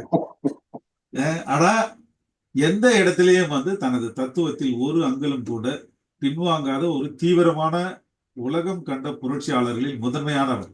தத்துவத்தில் அவருக்கு இணையான ஒரு புரட்சியாளரை வந்து நாம் இன்னும் பார்க்கல ஐரோப்பாவை பொறுத்தவரையில். ஸோ அந்த அளவுக்கு இருந்த அந்த குடும்பத்தினுடைய வறுமையை நினைக்கும் போது ரொம்ப ரொம்ப கஷ்டமா இருக்கும். ஆனா ஒரு உதாரணத்துக்கு சொல்லணும்னா, நான் அண்மையில லண்டனுக்கு போயிருந்தப்போ நேராக இப்போ லண்டன்ல போய் முதல்ல நான் இறங்கின இடம் ஐரோப்பாவுக்கு நான் முதல்ல போகும்பொழுது முதல்ல நேரா நான் போன இடம் அவர் காரல் மார்க்ஸோடைய வீடு. அவர் பிறந்த வீட்டுக்கு போயிட்டு தான் ஐரோப்பாவின் மற்ற இடங்களுக்கே நான் போய் பார்த்தேன். அதுக்கு சுபாஷ் பெரியல் அவங்க தான் கூட்டிட்டு போனாங்க. அடுத்தது வந்து நான் லண்டனுக்கு போகும்போது லண்டன்ல போய் இறங்கி முதல்ல கால் வச்ச இடமே மார்க்ஸோடைய கல்லறைக்கு தான் போனேன். அந்த இடத்துல அந்த அளவுக்கு எனக்கு காரல் மார்க்ஸ் மேல ஒரு ஈர்ப்பு இருந்ததால, இன்னைக்கு காரல் மார்க்ஸ் வந்து இறந்துட்டாரு. அவருக்கு காரல் மார்க்ஸ் உயிரோடு இருந்தப்போ அவர் தத்துவம் அவருக்கு சோறு போடல, நண்பர்கள் தான் அவர் காப்பாத்தினாங்க. ஆனா இன்னைக்கு அவரை புதைச்ச இடத்துக்கு வருமானம் வருவதே காரல் மார்க்ஸ் என்ற ஒரு ஆளால தான். அவர் கல்லறை பார்க்கறதுக்கு தான் மக்கள் அத்தனை 1000 பேர், லட்சக்கணக்கான பேர் அந்த லண்டனுக்கு அந்த பக்கம் வர்றதுக்கு ஒரே காரணம் காரல் மார்க்ஸுடைய கல்லறை அந்த இடத்துல இருக்குது தான். ஒருவேளை அவருடைய கல்லறை இல்லைன்னா அந்த கல்லறை ஒட்டுமொத்தமா இடித்து மூடி இருப்பாங்க. ஸோ அந்த அளவுக்கு காரல் மார்க்ஸ் வந்து நான் கம்யூனிஸ்டோடைய வாழ்க்கையை பத்தி இங்க நான் பேசவில்லை, அவருடைய பேசிக் ஐடியாலஜி பத்தி தான் பேசியிருக்கிறேன். தனிப்பட்ட வாழ்க்கையில அந்த வறுமை என்பது கற்பனை செய்ய முடியாத ஒரு வறுமை. அந்த வறுமையும் தாண்டி அவர் சாதிச்சது பெருசு. வணக்கம், கேட்கலாமா? கேளுங்க. மிக சுவாரஸ்யமான பேச்சு சொன்னா, மகிழ்ச்சி, வாழ்த்துக்கள். இதுல ரொம்ப ஆச்சரியமா சிந்தனைகளை தூண்டியது எது அப்படின்னா வந்து, வருகின்ற காலத்தில் வந்து இந்த கம்யூனிஸ்டத்தை பத்தி நம்ம பேசினோம். இப்ப இந்த மூலதனம் அப்படிங்கிற இந்த தியரி, அதே போல அவங்க வந்து எப்படி ப்ரெடிக்ட் பண்றாங்க கம்யூனிசம்ங்கிறத ஒண்ணு கொண்டு வந்து சோவியத் ரஷ்யா வந்து ஃபெயில் ஆயிருக்கு. இதுல ஒரு ஆஸ்பெக்ட் அவங்க டிஸ்கஸ் பண்ணாங்களான்னு தெரியல. ஒண்ணு என்னன்னா, ஆண்டான் அடிமை அப்படின்னு நம்ம பார்க்கும்போது அஸ் அ பயாலஜிஸ்ட் எனக்கு ரொம்ப தெளிவா தெரியுது வந்து இட் இஸ் ஜெனடிக்ஸ். ஓகே, அதாவது வந்து சில பேருக்கு அடிமைத்தனம் பண்றது ரொம்ப பிடிக்கும், அவங்களுக்கு அடிமையா இருக்கிறதுக்கு இஷ்டப்படுவாங்க. சில பேர் இந்த ஆல்ஃபா மேல்மாங்க, அவங்க வந்து டாமினேட் பண்ணிக்கிட்டே இருப்பாங்க, அவங்க வந்து எப்பவுமே ஒரு ஆண்டான் குணம் இருந்துகிட்டே இருப்பாங்க. இது இன்னும் கூட போனா இப்ப science also has explain the selfish gene அப்படின்னு சொல்லிட்டு, அது என்னன்னா அதுதான் அந்த மூலதனத்தினுடைய அடிப்படைன்னு எனக்கு தோணுது. அதாவது இந்த ஜீன்ஸ் வந்து தன்னை ரெப்ளிகேட் பண்றதுக்கு இட்ஸ் வெரி செல்ஃபிஷ். அந்த செல்ஃபிஷ்னஸ் அப்படிங்கிறது தான் வந்து இதனுடைய அடிப்படையாக இருக்கு. அதுதான் வந்து இந்த மாதிரி மாத்திக்கிட்டே இருக்கு. அதாவது பகிர்ந்து கொடுக்க முடியாத ஒரு தன்மை என்பது பயாலஜிக்கலி அது ஒரு இன்ஸ்டிங்க்டா இருக்கு. அதை பற்றி வந்து நம்ம ஆழமாக சிந்திக்க வேண்டிய ஒரு காலகட்டத்தில் இருக்கோம். ஏன்னா இப்ப இருக்கக்கூடிய காலகட்டத்துல மூலதனத்தினுடைய உச்சமாக நம்ம இருக்கோம். அதற்கு என்ன நீங்க பேசிட்டு இருக்கும் போதே நான் யோசிச்சுட்டு இருந்தேன். அதாவது உலகத்தினுடைய 40% வளங்கள் வந்து ஒரு 10 குடும்பங்களுக்கு தான் போயிட்டு இருக்கு. ஓகே, அவங்கதான் இந்த கம்ப்ளீட் அந்த உலகத்தினுடைய வளங்களை எல்லாம் சுரண்டிக்கிட்டு இருக்காங்க. இதை நம்ம பார்த்துட்டு தான் இருக்கோம். ஓகே, ஒண்ணுமே செய்ய முடியாத ஒரு கையறு நிலையில ஒரு காமன் மேன் வந்து இருக்கான். அவர் நாஞ்சில கொஞ்சம், ஹலோ, நீங்க கொஞ்சம் மைக்க மியூட் பண்ணுங்க. நாஞ்சில் அது மியூட் பண்ணுங்க. ஓகே, சோ இது வந்து இந்த பயாலஜிக்கல், ஏன்னா இப்ப வந்து ஒரு பெரிய தத்துவமாக மாறிய பிறகு இதை பற்றி எல்லாம் விரிவா பேச வேண்டிய ஒரு காலகட்டத்தில் இருக்கோம் நம்ம. ஏன்னா இப்ப மாடர்ன் சயின்ஸ் வந்து என்ன சொல்லுது, அதை வச்சுட்டு நம்ம எப்படி கார்ல் மார்க்ஸை புரிஞ்சுக்கலாம், இல்ல வந்து இந்த கம்யூனிசம் ஃபெயிலியர் ஆனதுக்கு காரணங்கள் அது விரிவா பேசியிருக்காங்க. அதை பற்றி ஏன் வந்து சோவியத் ரஷ்யா வந்து அது அந்த மாடல் ஏன் ஃபெயிலியர் ஆனது, அதுல உள்ள குறைகள் எல்லாம் என்ன அப்படிங்கிறது ஒண்ணு. ஆனா சயின்ஸ் இப்ப பண்றது வந்து it's also trying to explain ஏன் வந்து இந்த கேபிட்டலிசம் ஸ்டில் எக்ஸிஸ்ட் அப்படிங்கிறதுக்கான பயாலஜிக்கல் ரீசன்ஸ் என்னங்கிறத பத்தி ஒன்று யோசிக்கணும். அதை விட சுவாரஸ்யமா நீங்க சொன்னதுல என்னைய பாதிச்சது என்னன்னா, ஆர்டிபிஷியல் இன்டெலிஜென்ஸ் அண்ட் ரோபோட்டிக்ஸ். இப்போ வந்து எதிர்காலத்துல வந்து இப்ப ரோபோட்டிக்ஸ்னு வரும்பொழுது அதை பற்றி நிறைய அழகான படங்கள்லாம் வந்திருக்கு, ஹாலிவுட் மூவிஸ். அப்ப அதுவே ஒரு உலகத்தை உருவாக்கி, ஓகே, அந்த உலகத்தில் வந்து அதுவே வந்து பண்ணி அதுல வந்து மனிதன் வந்து அடிமையாக இருக்கக்கூடிய ஒரு சூழல் அங்க வருது. அப்ப இதுல கேள்வி என்ன வருது அப்படின்னு பார்த்தா, மெட்டீரியலிஸ்டிக் பேசிஸ்ல தான் அந்த சமூகம் அமையுது. ஏன்னா அது வந்து மெஷின்ஸ் உருவாக்கின சமூகம். ஓகே, இப்ப அந்த மாதிரி ஒரு சமூகம் வரும்பொழுது is that a communist society? அதுதான் நாம கம்யூனிஸ்ட். ஏன்னா அதுக்குள்ள ஏற்றத்தாழ்வுகள் கிடையாது, எல்லாமே மெஷின்ஸ் தான். இருக்கிற வளங்களை வந்து அதை ஒன்று கொண்டு பகிர்ந்து கொண்டு இருக்கக்கூடிய ஒன்று. அப்போ வந்து அந்த ஹியூமன்னஸ்ங்கிறாங்க பாருங்க, அது இல்லாது. ஓகே, அப்ப கேள்வி என்னன்னா, இந்த ஹியூமன்னஸ், த ஹியூமேன் அப்படிங்கிறதே வந்து இந்த முரண்பாடு தானா? ஒரு முரண்பாடற்ற இப்போ சமூகம் அப்படி. இல்ல, உங்க கேள்வியை முடிச்சிருங்க. எனக்கு நிறைய நீங்க சொல்லிக்கிட்டே போறதால எல்லாத்துக்கும் நான் பதில் சொல்லணுமான்னு யோசிக்கிறேன். அதுதான் உங்களுக்கு ஷார்ப்பா. இதான் முடியுது. அதாவது அந்த ரொபோட்டிக்ஸ் வரும்பொழுது ஒரு முரண்பாடற்ற சமூகம் அப்படிங்கறத வந்து ஒரு மெட்டீரியலிஸ்டிக் பேசிஸ்ல அந்த ரொபோட்டிக்ஸ் உருவாக்கினா அதுதான் நாம் எதிர்பார்க்கக்கூடிய கம்யூனிசமா? இல்ல, அது கிடையாது. அதாவது மார்க்சிஸ்டோடைய கண்டுபிடிப்புல கம்யூனிசம் எப்படி இருக்கும் அப்படின்னா, முழுக்க முழுக்க மனிதர்களுக்கான வேல்யூஸ் அந்த இடத்துல இருக்கும். மனிதர்களுக்கான வேல்யூ இல்லாம ஒரு மிஷின் வந்து நீங்க சொல்றது மாதிரி மிஷின்கள் வந்து ஆர்டிபிஷியல் இன்டெலிஜென்ஸ் அதிகமா போய் அதுவே தன்னை ஒரு உலகத்தை உருவாக்கக்கூடிய வாய்ப்பெல்லாம் உருவாக்கலாம். அது எதிர்காலத்துல நடந்தாலும் நடக்கலாம். அது நம்ம இல்லைன்னெல்லாம் சொல்ல முடியாது. ஆனாலும் கூட மார்க்சினுடைய விஷன்ல கம்யூனிசம் எப்படி இருக்குன்னா, மனித மாண்புகளோட தான் இருக்கும். அதுல எந்த இடத்துலயும் சுதந்திரமான மனிதன் வந்து தனது சுதந்திரத்தை அந்த இடத்துல தான் முழுமையா அனுபவிக்க முடியும். ஏன்னா இப்ப இருக்கக்கூடிய சொசைட்டில அவனுடைய முக்கியமான கான்செப்ட்ல என்னன்னா ஏலினேஷன் அப்படின்னு ஒரு கான்செப்ட் இருக்குது. அவருக்கு அந்நியமாதல் அப்படின்னு ஒரு கான்செப்ட். அந்நியமாதல்னா அந்நியமா இருக்கிறோம் நாம எல்லாமே வந்து ஓரளவுக்கு ஏதோ ஒரு விதத்துல ஏலினேட் ஆயிருக்கிறோம். நமக்கான இயல்பில் இருந்து நாம ஏலினேட் ஆயிருக்கோம். இப்போ உதாரணத்துக்கு இப்ப நீங்க சொன்னீங்க இப்போ ஜெனட்டிக்கல் இந்த விஷயங்கள் எல்லாம் சொல்லிட்டே வந்தீங்க இல்லையா? அவர்கள் காலத்திலே ஜெனட்டிக்கல் பத்தின விஷயங்கள் எல்லாம் உருவாயிட்டு இருக்குது. உதாரணத்துக்கு யார் சொன்னா கிரிகோர் மெண்டல் அப்படின்னு சொல்லிட்டு ஒரு பெரிய ஒரு பாதிரியார். அவர் என்ன பண்றாருன்னா பட்டாணி விதைகள் இருக்கு இல்லையா? பட்டாணியில இருந்து ஃபாதர் ஆஃப் ஜெனடிக்ஸ் இல்லையா? பட்டாணி விதைகள்ல இருந்து மரபு வந்து எப்படி கடத்தப்படுதுன்றது அப்படி எல்லாம் கண்டுபிடிச்சுதான் இன்னைக்கு அதுதான் அந்த ஜெனடிக்ஸ் வந்து யூஜெனிக்ஸா மாறி இன்னைக்கு ஜீன் சயின்ஸ்ல வந்து நிக்குது. இப்போ ஏங்கல்ஸ் என்ன பண்றாருன்னா இது எல்லாமே அவர் வந்து ஆராய்ச்சி பண்றாரு. நான் ஏற்கனவே சொன்னேன் இல்லையா, இயக்கவியல் பொருள் முதல்வாதம் என்கின்ற கான்செப்டை எல்லா துறைகளையும் வச்சு பார்க்கணும் அப்படின்றதுக்காக மார்க்ஸை பொறுத்த வரைக்கும் பொருளாதாரத்துல தான் அவர் தீவிரமா அதை வச்சு பார்த்து இந்த விஷயத்தை கண்டுபிடிக்கிறார். சர்ப்ளஸ் வேல்யூ பத்தி சொன்னேன் இல்லையா, அதையும் அதுல இருந்து எப்படி கம்யூனிஸ்ட் சமூகத்துக்கு போறதை பத்தி கண்டுபிடிக்கிறார். ஏங்கல்ஸ் இன்னும் ஒரு படி மேல போய் அவர் என்ன பண்றாருன்னா இயற்கையில இருக்கக்கூடிய பல துறைகளை எடுத்துக்கிட்டு எல்லா துறைகளுக்குள்ளும் இந்த மார்க்சிய கான்செப்ட் இந்த இயக்கவியல் பொருள் முதல்வாதத்தை பொருத்தி பார்த்து ஒவ்வொன்றும் எப்படி வளருது அப்படின்றத பத்தி அவர் எஸ்டாப்ளிஷ் பண்றாரு. அது ஒரு பெரிய புத்தகம், இயக்கவியல் பொருள் முதல்வாதத்தை பத்தின அந்த புத்தகத்துல இயற்கையின் இயக்கவியல் அப்படின்ற ஒரு புத்தகம். ஒரு பிலாசபர் முழுக்க சயின்ஸை வந்து டீல் பண்ணியிருக்காரு அந்த விஷயத்துல. எனக்கு தெரிஞ்ச ஜோதி பிரகாசன் சொல்ற ஒரு மார்க்சிஸ்ட் அவர் என்ன சொல்றது, ஏங்கல்ஸுக்கு தேவையில்லாத வேலை, அவர் சயின்டிஸ்ட் மாதிரி எல்லா துறையிலையும் போயிட்டு இதை அப்ளை பண்ணி பார்த்து அவ்வளவு பெரிய புக்கு தேவையில்லாமல்லாம் எழுதினாருன்னெல்லாம் கிரிட்டிசிசம் வந்தது அப்பவே. ஆனாலும் அதை அப்ளை பண்ணி பார்த்து இன்னைக்கும் அதெல்லாம் பொருத்தமா இருக்கிறதெல்லாம் நம்ம புக்கெல்லாம் எடுத்து படிச்சா புரியும். இப்ப அதுல என்ன ஒண்ணு சொல்றாங்க, நீங்க சொன்னதுல ஒரு விஷயம் டிஸ்பியூட் ஆகுது என்னன்னா, அடிமைகள் வந்து ஜீன் வழியா கடத்தப்படுது அப்படின்றது அவங்க ஏத்துக்கல. இன்னைக்கு வந்து அது உங்களுக்கு வந்து சில ரெஃபரன்ஸ் இருக்கலாம், என்னால கூட அதை ஏத்துக்க முடியல. இது வந்து பழக்கம் தானே தவிர இந்த பழக்கம் ஜீன்ல போய் எழுதப்பட்டிருக்கும் அப்படின்னா அந்த ஜீன் கோடை வந்து ஈஸியா அழிச்சிட்டுமானா யாருமே அடிமையா இருக்க மாட்டோம். அது பின்னாடி இருக்கிற சயின்ஸ் இல்லையா?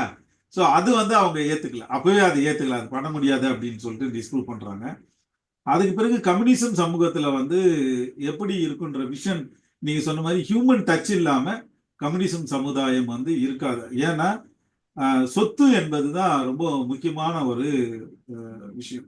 முதலாளித்துவ சமூகத்துல வந்து எப்படி சர்ப்ளஸ் வேல்யூ ஒரு முதலாளிகளுக்கான ஒரு ஆயுதமா இருக்கோ, கம்யூனிச சமுதாயத்தில் இந்த சர்ப்ளஸ் வேல்யூவே இருக்காது.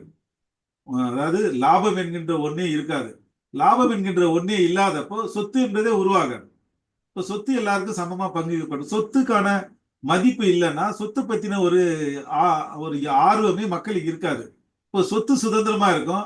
சொத்துன்றது இயற்கை வளங்கள் சுதந்திரமா இருக்கும், மனிதர்கள் சுதந்திரமா இருப்பாங்க, மனிதர்களுக்கான தேவைகள் எல்லாம் பூர்த்தியாகப்பட்டிருக்கும், மனிதர்களுக்கு கல்வி கிடைச்சிருக்கும், மனிதர்களுக்கு அவர்களுக்கான உடை கிடைச்சி எதுவுமே வந்து அவங்க கஷ்டப்படணும் அப்படின்ட்டு இல்லை, எல்லாமே அவர்களுக்கு கிடைத்திருக்கும். அப்போ மனிதன் வந்து இப்ப இருக்கக்கூடிய இந்த முதலாளித்துவ சமூகத்துல உதாரணத்துக்கு இப்ப நான் உங்ககிட்ட பேசிக்கிட்டே இருக்கேன், நான் வந்து ஒரு ஒரு தொழில் செய்கிறேன். இந்த நான் தொழில் செய்யறதுக்கு உங்ககிட்ட பேசுறதுக்கு சம்பந்தமே இல்லை. நான் ஒரு வழக்கறிஞரா இருக்கிறேன். ஆனா உங்ககிட்ட நான் மார்க்சியத்தை பத்தி பேசுறேன்னா நான் 2 மனுஷனா இருக்கிறேன் இதுலயே. தட் இஸ் நான் ஏலினேட் ஆகிருக்கிறேன். நான் வக்கீலாவும் இருக்கிறேன், அதே நேரத்தில் ஒரு மார்க்சியத்தை பேசக்கூடிய ஒரு பிலாசபராகவும் இருக்கிறேன் அப்படின்றது வந்து ஏலினேட் ஆகிருக்கிறேன். அப்போ நான் யார் இதுல? அப்போ எனக்கான விஷயத்த வந்து இந்த கேபிட்டலிஸ்டிக் சொசைட்டி வந்து ஏலினேட் பண்ணிடுச்சு. நான் இயல்பா நான் என்ன செய்யணுமோ அதை செய்ய முடியல. என்னுடைய விருப்பத்திற்கு உட்பட்டு நான் எதையுமே நடத்த முடியல. நான் விருப்பத்துக்கு உட்பட்டு எதையுமே செய்ய முடியல. அப்போ சமூகத்துல எல்லா மனிதர்களும் விருப்பத்திற்கு மாறாக, இயற்கைக்கு மாறாக ஏலினேட் ஆயிருக்கிறாங்க. இது எது உருவாகி இருக்குன்னா இந்த சமூகத்தில் இருக்கின்ற ஏற்றத்தாழ்வுகள் தான் உருவாக்கி இருக்குது. கம்யூனிச சமுதாயத்துல அவங்க என்ன சொல்றாங்கன்னா மனிதர்கள் ஏலினேட் ஆக மாட்டாங்கன்றாங்க. இயல்பாக மனிதர்கள் அவர்களுக்கு விருப்பத்துக்கு உட்பட்ட மனிதர்களாகத்தான் இருப்பார்கள். அப்போ முழுக்க முழுக்க ஒரு பண்பட்ட சமூகமாக கம்யூனிச சமுதாயம் இருக்கும் அப்படின்னு அவங்க கனவு காண்றாங்க. இந்த கனவு வந்து தப்புன்னு எப்படி சொல்ல முடியும்? அந்த கனவு வந்து இப்பவே நாம வந்து நடைமுறைப்படுத்திட்டா எப்படி நல்லா இருக்குமே அப்படின்றதுக்காக தான் புரட்சிகள் வருது. இதை வந்துடக்கூடாது அப்படின்னு சொல்லிட்டு இந்த எஜுகேஷன் மக்களுக்கு போய் சேர்ந்துடக்கூடாதுன்றது தான் முதலாளிகளுடைய வேலையா இருக்குது. அதுக்கு ஏகப்பட்ட வேலைகள் செஞ்சுக்கிட்டே இருக்கிறாங்க. முதலாளி வந்து ஒரு மனிதனா நீங்க முதலாளியை பாத்தீங்கன்னா அவனும் ஏலினேட் ஆயிருக்கிறான். எப்படி அவன் ஏலினேட் ஆயிருக்கிறான், எப்படி அவன் வந்து அந்நியப்பட்டு போயிருக்கிறான்னா அவன் மனிதனா இல்ல, ஒரு முதலாளியா இருக்கிறான். முதலாளி யாராருன்னா முதல் என்கின்ற ஒரு அந்த பணத்துக்கு வேலை செய்கின்ற கருவியா தான் அவன் இருக்கிறான். அவனே சுதந்திர மனிதன் கிடையாது. அதான் கார்ல் மார்க்ஸ் சொல்லுவாரு, சுதந்திரமான ஒரு முதலாளியே கிடையாதுன்றார். there is no independent capitalist அப்படின்னு சொல்றாரு. அவன் வந்து ஒரு சுதந்திரமான மனிதன் கிடையாது. அவனே ஏலினேட் ஆயிருக்கிறான். ஒரு பக்கம் அவனும் மனிதனாக இருக்க மாட்டான், இன்னொரு பக்கம் தொழிலாளியும் அது மனிதனாக இருக்க மாட்டாங்க. 2 ஏலினேட் ஆன 2 அந்நியப்பட்டு போன சக்திகள் வந்து மோதிக்குது சமூகத்துல. இதுதான் மெயின் முரண்பாடா இருக்குது அப்படின்றாரு. கம்யூனிசத்தை பொறுத்த வரையில் முழுமையான சுதந்திரமான மனிதனை உருவாக்குவதுதான் அதனுடைய நோக்கமே. அதற்கு நடுவுல வந்து புரட்சிகள் எல்லாம் நடக்கும், ரத்த கலரியா தான் இருக்கும், அது வந்து தவிர்க்க முடியாது அப்படின்னு சொல்றாரு. அந்த அவர் காட்டின அந்த பயம் தான் ரத்த கலரியா இருக்கு நடக்கும் அப்படின்னு அவர் காட்டின பயம் தான் ஒட்டுமொத்த ஐரோப்பாவுடைய ஐடியாவே மாத்துச்சு. இன்னைக்கு மாத்தி ஐரோப்பா இன்னைக்கு இருக்குதுன்னா அவர் காட்டின பயம் தான் இன்னைக்கு மாறி இருக்கு அப்படின்னா. ஸோ அந்த அடிப்படையில் நீங்க சொல்ற சமூகத்துல நீங்க சொல்றது போல கம்யூனிச சமுதாயத்துல முழுக்க முழுக்க ஹியூமன் டச் இருக்கக்கூடிய சமுதாயமாக தான் இருக்குமே தவிர அவர்களுக்கு வேலை செய்கின்ற ஆட்கள் யாரா இருப்பாங்கன்னா கருவிகள் வேலை செஞ்சுட்டு அது கட்டுப்பாட்டுக்குள்ள இருக்கும். அது எல்லாமே அது இப்ப வந்து இப்ப இருக்கக்கூடிய சயின்ஸ் கேபிட்டலிஸ்ட் சொசைட்டில என்ன பண்றாங்கன்னா அதை வந்து கட்டுப்படுத்த முடியாத அளவுக்கு போய்கிட்டு இருக்குது. ஏன்னா அதுதான் ஒரு டயலெக்டிக்ஸ் அப்படிதான் போயிட்டு இருக்கோம். ஆனால் கம்யூனிஸ்டை பொறுத்த வரைக்கும் எல்லாமே கட்டுப்பாட்டுக்குள்ள இருக்கும். அதே நேரத்துல மனிதர்கள் சுதந்திரமான மனிதர்களாக இருப்பார்கள், எந்த விதமான தடைகளும் இல்லாம. அதுக்குன்னு கட்டுப்பாடற்ற விஷயங்கள் அதுக்கு பின்னாடி பிரச்சாரம்லாம் பல இதுவும் பண்ணாங்க. பெண்களை வந்து அங்க போக பொருளா தான் வச்சுக்கிட்டு இருப்பாங்க, பெண்களுக்கு பாதுகாப்பு இருக்காது அப்படின்னு கண்ணாபின்னானெல்லாம் அதெல்லாம் பிரச்சனை இருக்கும். பெண்களும் மனிதர்கள் தான் அப்படின்றத கார்ல் மார்க்சியம் வந்து ரொம்ப தெளிவா சொல்லுது.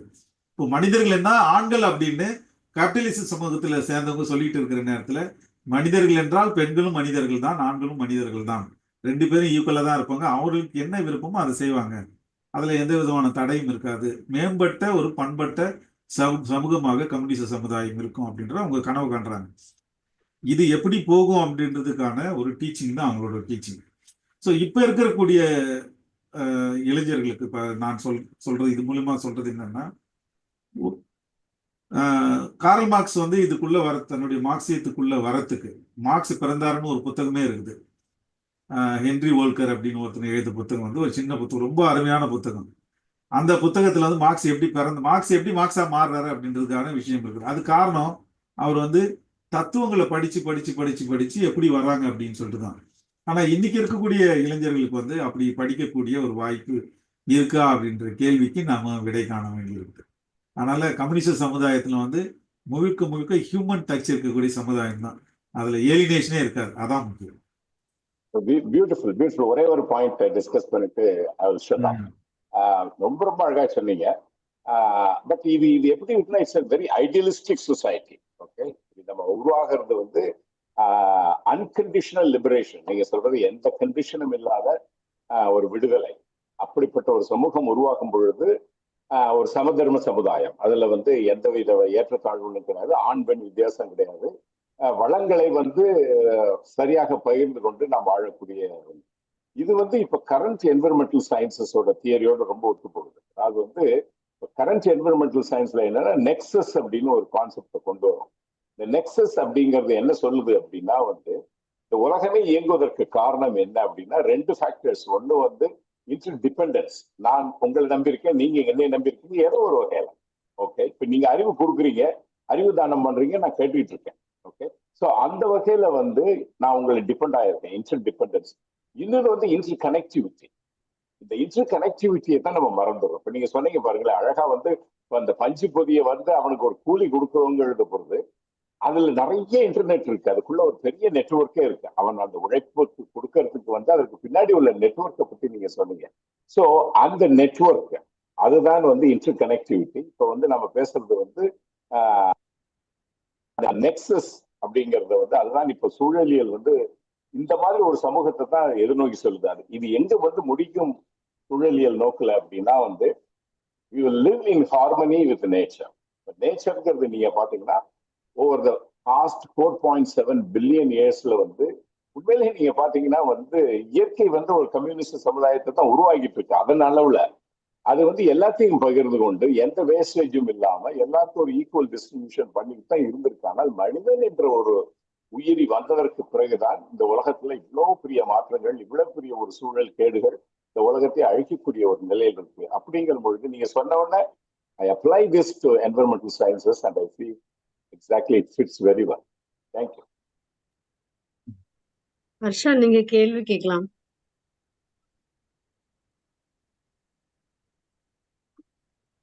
ஹர்ஷா,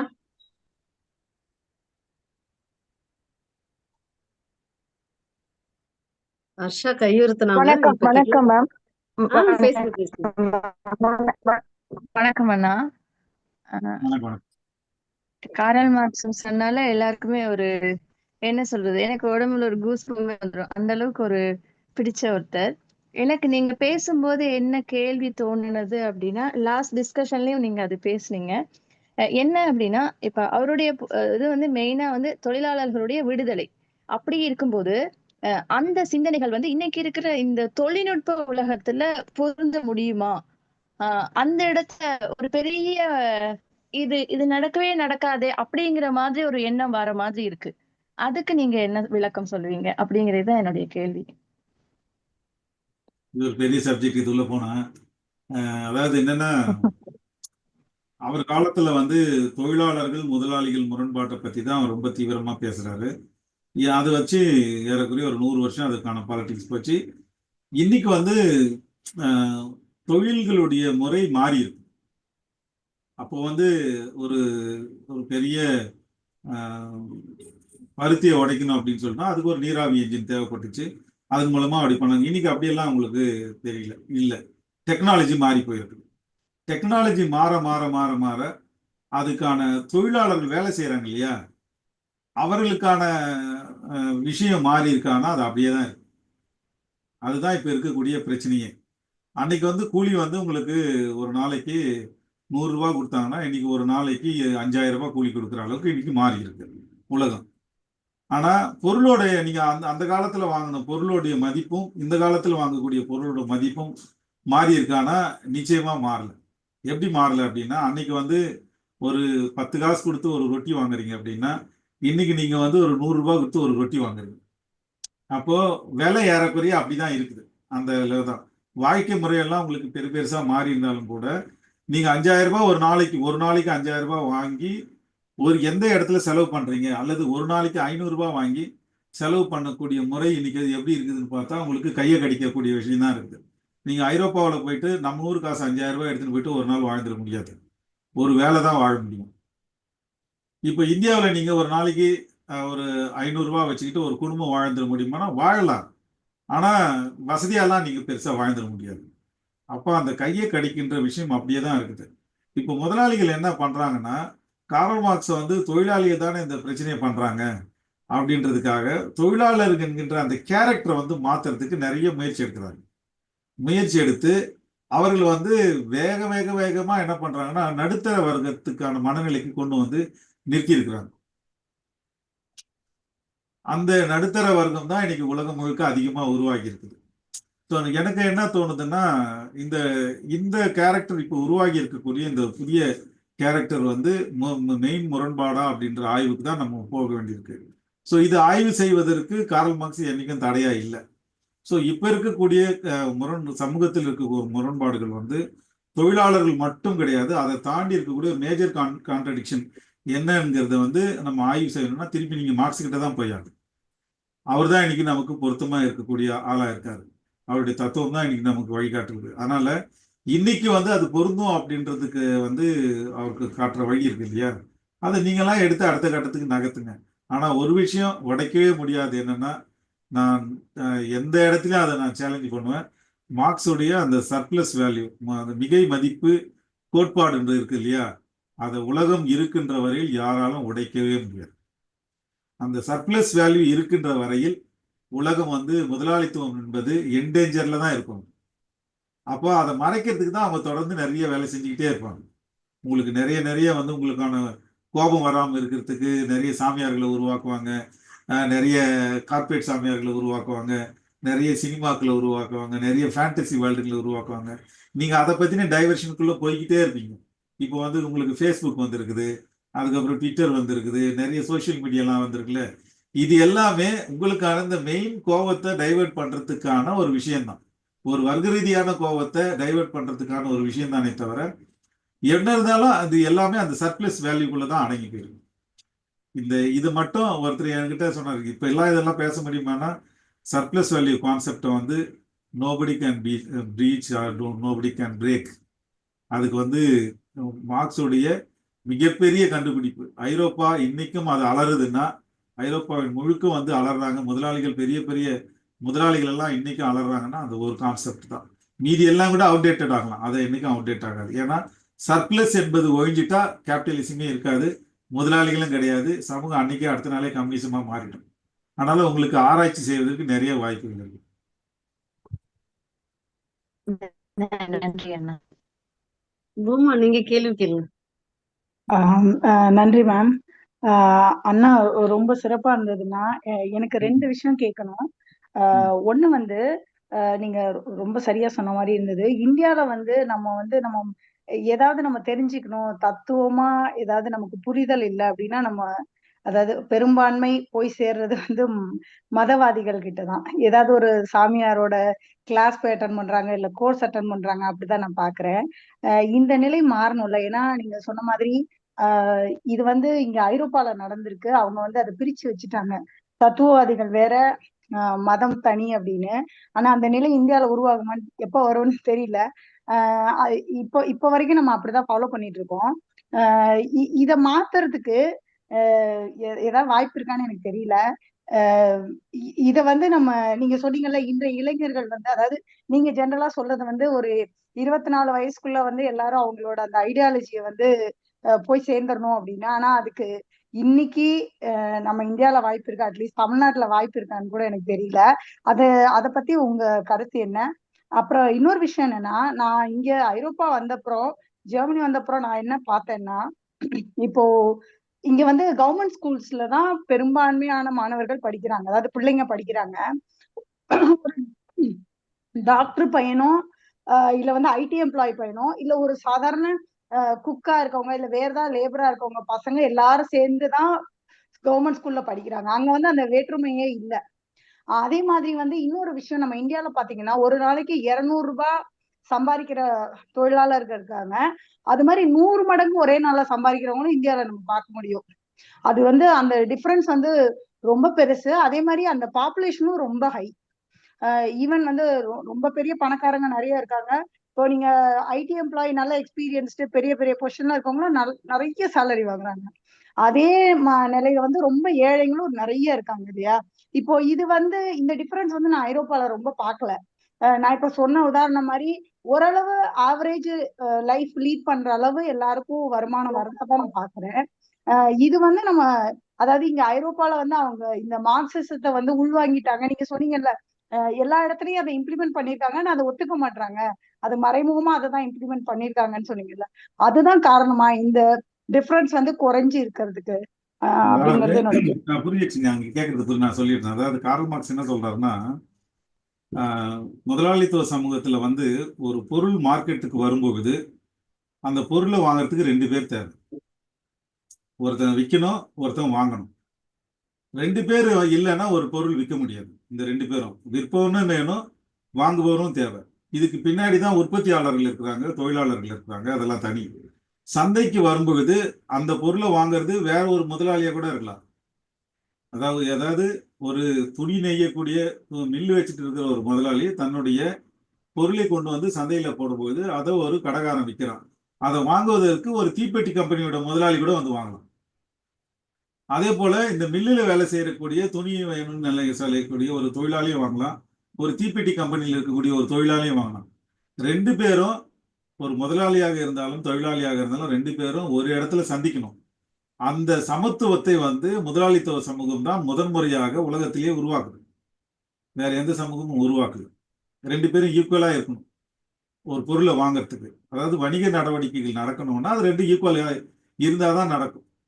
இப்போ அந்த இடத்துல வந்து ஒரு துணி வாங்குற இடத்துல எனக்கு ஒரு 1 மீட்டர் துணி வேணும் அப்படின்னு சொல்லிட்டு ஒரு தீப்பெட்டி தொழிலாளி முதலாளி வந்து நின்றுட்டு, நான் தீப்பெட்டி கம்பெனி முதலாளியா இருக்கிறேன், இல்லாத ஒரு பெரிய ஒயின் ஷாப் வச்சுருக்கிறேன், நான் முதலாளியா இருக்கிறேன், எனக்கு 1 மீட்டர் துணி வேணும்னு சொல்லிட்டு வீட்டில் இருந்துகிட்டே கை நீட்ட முடியாது அவரால். ஸோ எப்படி இருந்தாலும் சந்தைக்கு வந்தாலும் அப்போ அவங்க சமமா நடந்துக்கணும். இந்த சமத்துவத்தை வந்து முதன்முறையாக முதலாளித்துவ சமூகம் வந்து கற்றுக் கொடுக்குது அவங்களுக்கு. எதனால கற்றுக் கொடுக்குது? இந்த பொருள் சந்தைப்படுத்துவதன் மூலமாக கற்றுக் கொடுக்குது. இப்ப கார்ல் மார்க்ஸ் இந்த உண்மையை கண்டுபிடிச்சு சொல்றாரு, நீ ஏன் சமமா இருக்கிற அப்படின்னா உன் பொருள் வந்து விற்கணும் அப்படின்றதுக்காக நீ ஒன்னா இருக்கிற, ஒரு சமத்துவத்தை வந்து நீங்க மெயின்டைன் பண்றீங்க அப்படின்னு உருவாக்குறாரு. இது அவங்களுக்கு புரியுது. புரிஞ்சிட்ட உடனே அவங்க என்ன பண்றாங்கன்னா இது ஒரு பண்பாடாக மாத்துறாங்க. யூரோப்பாவை பொறுத்த வரைக்கும் பண்பாடாக மாத்துறாங்க. அது பின்னாடி அப்படியே மற்ற நாடுகளுக்கெல்லாம் பரவுது. இன்னைக்கு வந்து நீங்க ஒரு யூரோப்ல வந்து எந்த இடத்துக்கு போனாலும் ஒரு பெரிய கம்பெனியோட முதலாளியும் ஒரு சாதாரண ஒர்க்கரும் ஒரே டேபிள்ல உட்காந்து சாப்பிட முடியும். ஏன் சாப்பிட முடியும்னா இதுதான் காரணம். ஒண்ணு, ஏற்கனவே அது சந்தையே வந்து அவங்களுக்கு கட்டாயப்படுத்தி இருக்குது. 2வது, கார்ல் மார்க்ஸ் கண்டுபிடிச்சு அது எக்ஸ்பிரஸ் பண்ணிட்டாரு. இப்ப இந்த நேரத்துல வந்து திடீர்னு வந்து ஒரு முதலாளி வந்து நான் பெரிய முதலாளி, கார்ல் மார்க்ஸ் கண்டுபிடிச்சிட்டானே, நான் வந்து வீட்லயே தான் இருப்பேன் அப்படின்னு சொல்லி வீட்லயே தான் இருந்தானா அவனுக்கு சோறு கிடைக்காது. அப்போ அவங்க வந்து சமமா வந்து பண்ணியாகணும். அப்போ இது மற்ற இடத்துல எல்லாம் ரிஃப்ளெக்ட் ஆகிட்டே போகுது. எங்கெங்கெல்லாம் ரிஃப்ளெக்ட் ஆகுது? எல்லாரும் ஓட்டு போட்டு ஒரு அரசாங்கத்தை தேர்ந்தெடுக்கிறது, ஜனநாயகத்தை பத்தி பேசுறது அப்படிங்கிற ஒரு டயலாக், சோசியல் டயலாக் கொண்டு போகுது. இப்படி படிப்படியாக தான் ஒரு பொருளுடைய விற்பனை வந்து ஒரு ஒட்டுமொத்த சமூகத்தையும் வந்து சிந்தனை அளவில் அது மாற்றி அமைக்குது. அப்போ அது எங்கெல்லாம் ரிஃப்ளெக்ட் ஆகும்? ஒரு பள்ளிக்கூடத்துல போன உடனே போய் பார்க்கும்போது ஒரு தொழிலாளருடைய பையனும் அங்கதான் படிக்கணும், ஒரு பெரிய பணக்காரனுடைய பையனும் ஒரு ஸ்கூல்ல படிக்கலாம். ஸோ இதுக்கெல்லாம் ரூட் எங்க வருதுன்னா ஒரு பொருள் சந்தைக்கு வந்து விற்கின்ற நேரத்துல வருது. இதை யார் கண்டுபிடிச்சது? கார்ல் மார்க்ஸ் கண்டுபிடிச்சாரு. இதை வேணான்னு சொல்லி முடிச்சிட்டாங்கன்னா தொழிலாளி என்ன நினைப்பான்? நீ பெரிய முதலாளியா, அப்ப என் பையன் கூட சேர்ந்து நீ படிக்க மாட்டியா, நீ கரெக்டா வந்து நீ காட்டுறல, அப்போ எங்க வேலையை நாங்க காட்டுறோம்னு சொல்லிட்டு அவங்க வேலையை ஆரம்பிச்சிருவாங்க. ஸோ இதெல்லாம் மட்டுப்படுத்துவதற்கு தான் இந்த ஒன்னா இருப்பதை போன்ற ஒரு சூழல் உருவாகி இன்னைக்கு அது பண்பாடா மாறி போச்சு ஐரோப்பாவை பொறுத்த வரைக்கும். அதனால்தான் அவங்களை எல்லாம் ஈக்குவலா தன்னை வந்து எல்லாரும் நடத்துறாங்க அப்படின்னா அது பிகாஸ் ஆஃப் கார்ல் மார்க்ஸுடைய கண்டுபிடிப்பு. ஸோ இந்தியாவில் நீங்க எப்போ வரும்னு கேட்குறீங்க. இந்தியாவில் வர்றதுக்கு வாய்ப்பு ரொம்ப குறைச்சல். ஏன்னா கார்ல் மார்க்ஸே சொல்லிட்டாரு. என்ன சொல்றாருன்னா, இந்தியாவில் வந்து குரங்குகளையும் பாம்புகளையும் வழிபடுற மக்கள் இருக்கின்ற வரையில் அந்த நாட்டில் புரட்சிக்கான வாய்ப்பு இல்லைன்னு அப்படின்னு சொல்லியிருக்காரு. அதனால அது நம்ம மோடி பார்த்துப்போம். நன்றி. முனிஷ், நீங்க கை உயர்த்திருக்கீங்க, உங்களுடைய கேள்வி கேட்கலாம். வணக்கம் தோழர், நன்றி வாய்ப்புக்கு நன்றி. வணக்கம் தோழர், ரொம்ப சிறப்பா இருந்துச்சு உங்களோட உரை. ஆக்சுவலி பொருள் முதல்வாதம், மார்க்ஸோட தத்துவங்களை முன்னிட்டு இன்னும் பேசணும்னாலே அது பெரிய தியரிட்டிக்கல் சப்ஜெக்ட் இல்லையா, பயங்கரமா போர் அடிக்கக்கூடிய சப்ஜெக்ட். உட்கார்ந்து கிளாஸ்ல உட்காந்து இந்த 2 மணிக்கு ஃபர்ஸ்ட் பீரியட்ல உட்காந்துருப்போம், அந்த மாதிரி உட்கார்ற ஒரு இடம். ஆனா ரொம்ப ஷார்ட்டா ரொம்ப சிம்பிளா ரொம்ப கனெக்டிவா இருக்கிற அளவுக்கு நீங்க கொடுத்தீங்க. ரொம்ப ரொம்ப சந்தோஷமா இருந்துச்சு. எனக்கு ரெண்டு கேள்வி தோழர். ஒண்ணு, இந்த காரல் மார்க்ஸ் வாழ்ந்த பீரியட்ல இந்த வர்க்க பிரச்சனைகளை மட்டும்தான் அவர் அவரோட வாழ்நாள் முழுவதும் ஒரு இதா எடுத்து சொல்யூஷன் கொடுத்தாரா, இல்ல அதை கடந்து வேற உலக நாடுகள்ல ஏற்பட்டக்கூடிய பிரச்சனைகளை வேற ஏதாவது அவர் டாபிக்ல அதை பத்தின ஏதாவது ஒரு தியரி தீசிஸோ இல்ல ஏதாவது அவர் படைச்சிருக்காரா அப்படின்னு தெரியும். ஏன்னா அவர் வாழ்ந்த பீரியட்லயுமே ரேசிசம்லாம் இருந்துச்சு. இப்ப இந்தியா மாதிரி ஒரு நாடுல சமத்துவமற்ற சமூகமா இருக்கக்கூடிய நிறைய கண்ட்ரிகள் இருக்கு இல்லையா, ஒவ்வொரு கண்ட்ரிக்கும் ஒரு விதமான பிரச்சனைகள் இருந்துச்சு. இந்த வர்க்க பிரச்சனையை கடந்து வேற ஏதாவது பிரச்சனைகளை அவர் தொட்டு பேசியிருக்காரா, இல்ல ஏதாவது படைப்புகள் அவரோட படைப்புகள் இருக்கான்னு தெரியணும். இன்னொன்னு, சாரி, அதாவது அவரு ஏங்கல்ஸை பொறுத்த வரைக்கும் அவர் தொடாத சப்ஜெக்டே கிடையாது. ஒருவேளை இன்னைக்கு இருந்திருந்தா ஆர்டிபிஷியல் சப்ஜெக்டை பத்தி, ஆர்டிபிஷியல் இன்டெலிஜென்ஸும் பேசியிருப்பாரு, ராக்கெட் சயின்ஸை பத்தி கூட அவர் பேசியிருப்பாரு. ஆனா அவர்கள் காலத்தில் இருக்கக்கூடிய எல்லா அறிவியலையும் அவங்க பேசியிருக்கிறாங்க. அதான் சொன்னேன், ஜெனடிக்ஸ் பத்தி பேசியிருக்கிறாங்க அப்படின்னு சொல்லியிருக்கிறாங்க. ஏன்னா அந்த நேரத்துல டார்வின் சுத்திட்டு வந்ததெல்லாம் அவங்களுக்கு பாக்குறாங்க. அதை பத்தி எல்லாம் கூட அவங்க டிஸ்கஸ் பண்றாங்க இந்த இடத்துல. ஸோ அவங்க தொடாத சப்ஜெக்டே இல்லை. ஆனா பேசிக்கான விஷயம் என்னன்னா, அவர் கார்ல் மார்க்ஸை பொறுத்த வரைக்கும் ஒரு சமூகத்தை வழிநடத்துவதற்கு பேசிக்கான ரெண்டு முரண்பாடு தான் தேவை, ரெண்டு எதிர்நிலைகள் தேவை. உதாரணத்துக்கு ஒரு கரண்ட் வேணும்னா நெகட்டிவ் பாசிட்டிவ் இருந்தால் தான் கரண்ட் இருக்கும், ஒரு லைட் எரிய முடியும். நெகட்டிவ் தனியாகவும் பாசிட்டிவ் தனியாகவும் வச்சுட்டு இருந்தா ஒரு லைட் எரியாது. ரெண்டுமே ஒரு பாயிண்ட்ல இணைஞ்சா அந்த இடத்துல இருந்து ஒரு லைட் எரியும்.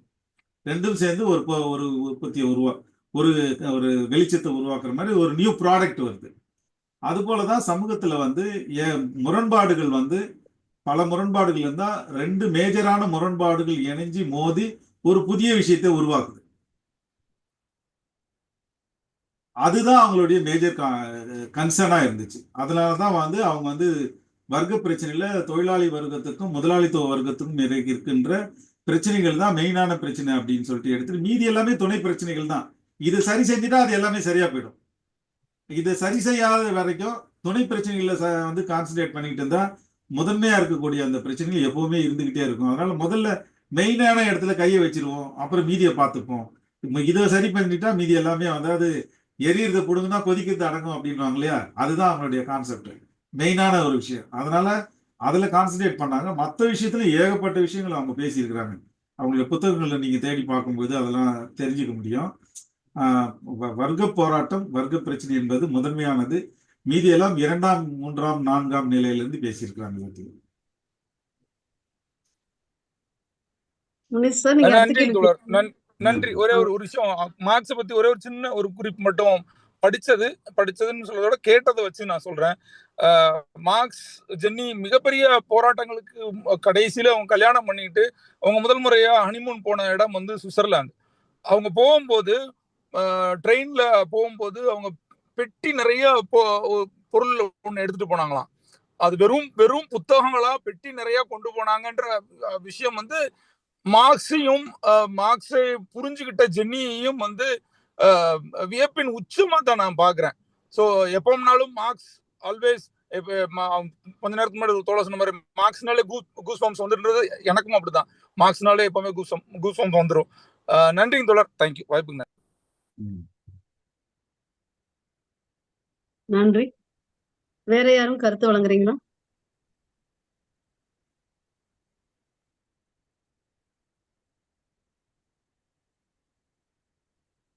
வேற யாரும் கருத்து வழங்கலைன்னா நிறைவு செஞ்சிடலாமாமா? நான் நினைக்கிறேன் அவரு ஆக்கா ஈஸ்வரன் தோழர் முதல்ல பேச வந்தாரு, அவர் அன்மியூட் பண்ணிட்டு வந்தாங்க. கேட்டுரும். ஈஸ்வரன் சார், நீங்க பேசுறீங்களா? இருங்க, ஏன்னா மேபி டிஸ்கனெக்ட் ஆயிருக்காருன்னு நினைக்கிறேன். ஏன்னா முதல்ல அவர் பேசுறதுக்கு முதல்ல வந்தாரு. இப்ப உள்ள இருக்கிற மாதிரி தெரியலாமா? மேபி அவர் கொஞ்சம் டிஸ்கனெக்ட் ஆயிருக்கலாம். எனக்கு இன்னும் ஒரு கேள்வி இருக்கு. அது குமரேசன் தோழர், நீங்க ஏதாவது கேள்விகள் இருக்கிறீங்களா?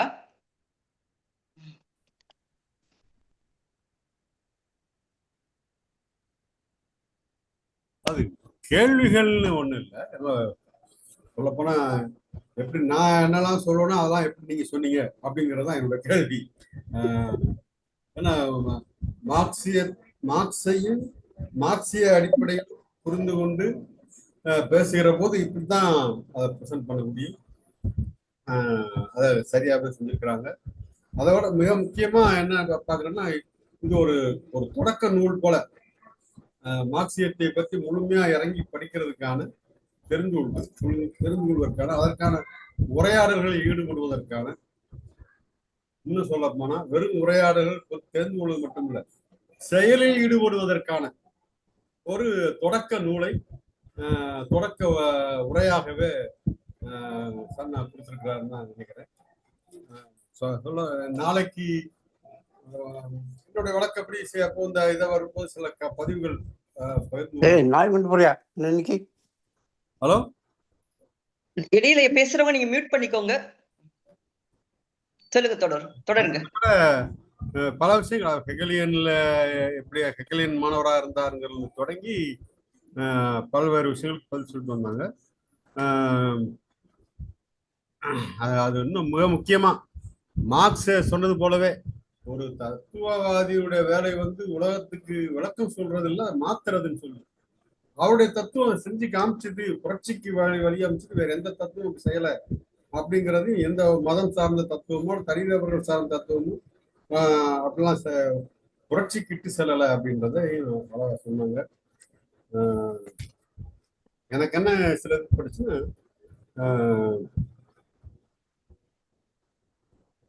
வர்க்க போராட்டம்ங்கிறது இருக்க அவருடைய முக்கியமான ஒரு 5 விஷயங்கள் சொன்னா போட்டு சொன்னோம். ஒண்ணு இயக்கவியல் பொருள் முதல்வாதம்ங்கிறதையும் தாண்டி அவர் இந்த வரலாற்று பொருள் முதல்வாதம்ங்கிறது தான் ரொம்ப டயலெக்டிக்கல் மெட்டீரியல்ஸ்ங்கிறது ஒரு அடிப்படை உலகம் இயங்குகிற விதத்தை பொறுத்தது. வரலாற்று பொருள் முதல்வாதம்ங்கிறது தான் எப்படி என்ன ஒன்னொன்னும் மனிதனுடைய ஈடுபாட்டால், முரண்பாடுகளால், போராட்டங்களால் எப்படி சமூகம் மாறிட்டே வந்திருக்கு, அது ஒவ்வொரு மாற்ற கட்டத்திலையும் எப்படி இந்த பொருள் உற்பத்தி என்பது சம்பந்தப்பட்டிருக்கு அப்படிங்கிற அந்த கான்செப்டை சொன்னது ஹிஸ்டாரிக்கல் மெட்டீரியல்ஸ், வரலாற்று பொருள் முதல்வாதம். அது ரொம்ப மையமான ஒரு விஷயம். அடுத்து அதற்கான ஒரு தேவையா வரும்போது கிளாஸ் ஸ்ட்ரகிள் தான் இயல்பா வரும்போது, அந்த கிளாஸ் ஸ்ட்ரகிள் என்பது வெறும் முதலாளி வெர்சஸ் தொழிலாளி அல்ல. பல பேர் அப்படி புரிஞ்சுக்கிறாங்க. ஒட்டு மொத்தத்துல அது மக்கள் வெர்சஸ் சுரண்டல் சக்திகள். அது எந்த பிரிவை சேர்ந்த மக்களாகவும் இருக்கலாம். ஒரு ஆலையில வேலை பார்க்குற தொழிலாளியா இருக்குங்கிற தேவையில்லை, அல்லது ஆலையில முதலீடு போட்டு நடத்தி கொண்டு இருக்கிற முதலாளியா இருக்குங்கிற தேவையில்லை. சுரண்டல் சக்திகள் சொல்கிற போது அடிப்படையில இந்த இவர்கள் இருந்தாலும் உடைமைவாதிகள், அவர்களுக்கு பின்புலமாக இருக்கின்ற அரசுகள், அவர் ரெண்டையும் இணைச்சு வச்சு கொண்டு இருக்கிற மத அமைப்புகள், நம்ம நாட்டை பொறுத்த வரைக்கும் சாதிய அமைப்புகள், இப்படின்னு விரித்து கொண்டே போகலாம். இப்ப அந்த கிளாஸ் ஸ்ட்ரகிள் என்பது நடந்தால் அந்த புரட்சிக்கு அது போயிடும் அப்படிங்கிற புரிதல் வேற யாருக்கு இருக்கோ இல்லையோ முதலாளிகளுக்கு இருக்கு, சுரண்டல் சக்திகளுக்கு இருக்கு. அவங்க அழகா சொன்னாங்க. அதனாலதான் சில கம்ஃபர்ட் ஜோன்ஸ் ஏற்படுத்தி வச்சுக்கிறாங்க. நீ அதுக்குள்ள இதுல திருப்தி அடைஞ்சிரு, அவங்க கொடுக்குற சலுகைகள் உட்பட. அவங்க சொன்ன ஐரோப்பால சேர்ந்து உட்கார்ற அந்த மாற்றம்ங்கிறது ஒரு பக்கம். சாதாரணமா கிடைக்கல. அன்னைக்கு நான் வாங்குற சம்பளத்துக்கு இன்னைக்கு வாங்க சம்பளத்துக்கு எவ்வளவு வேறுபாடு இருக்கு.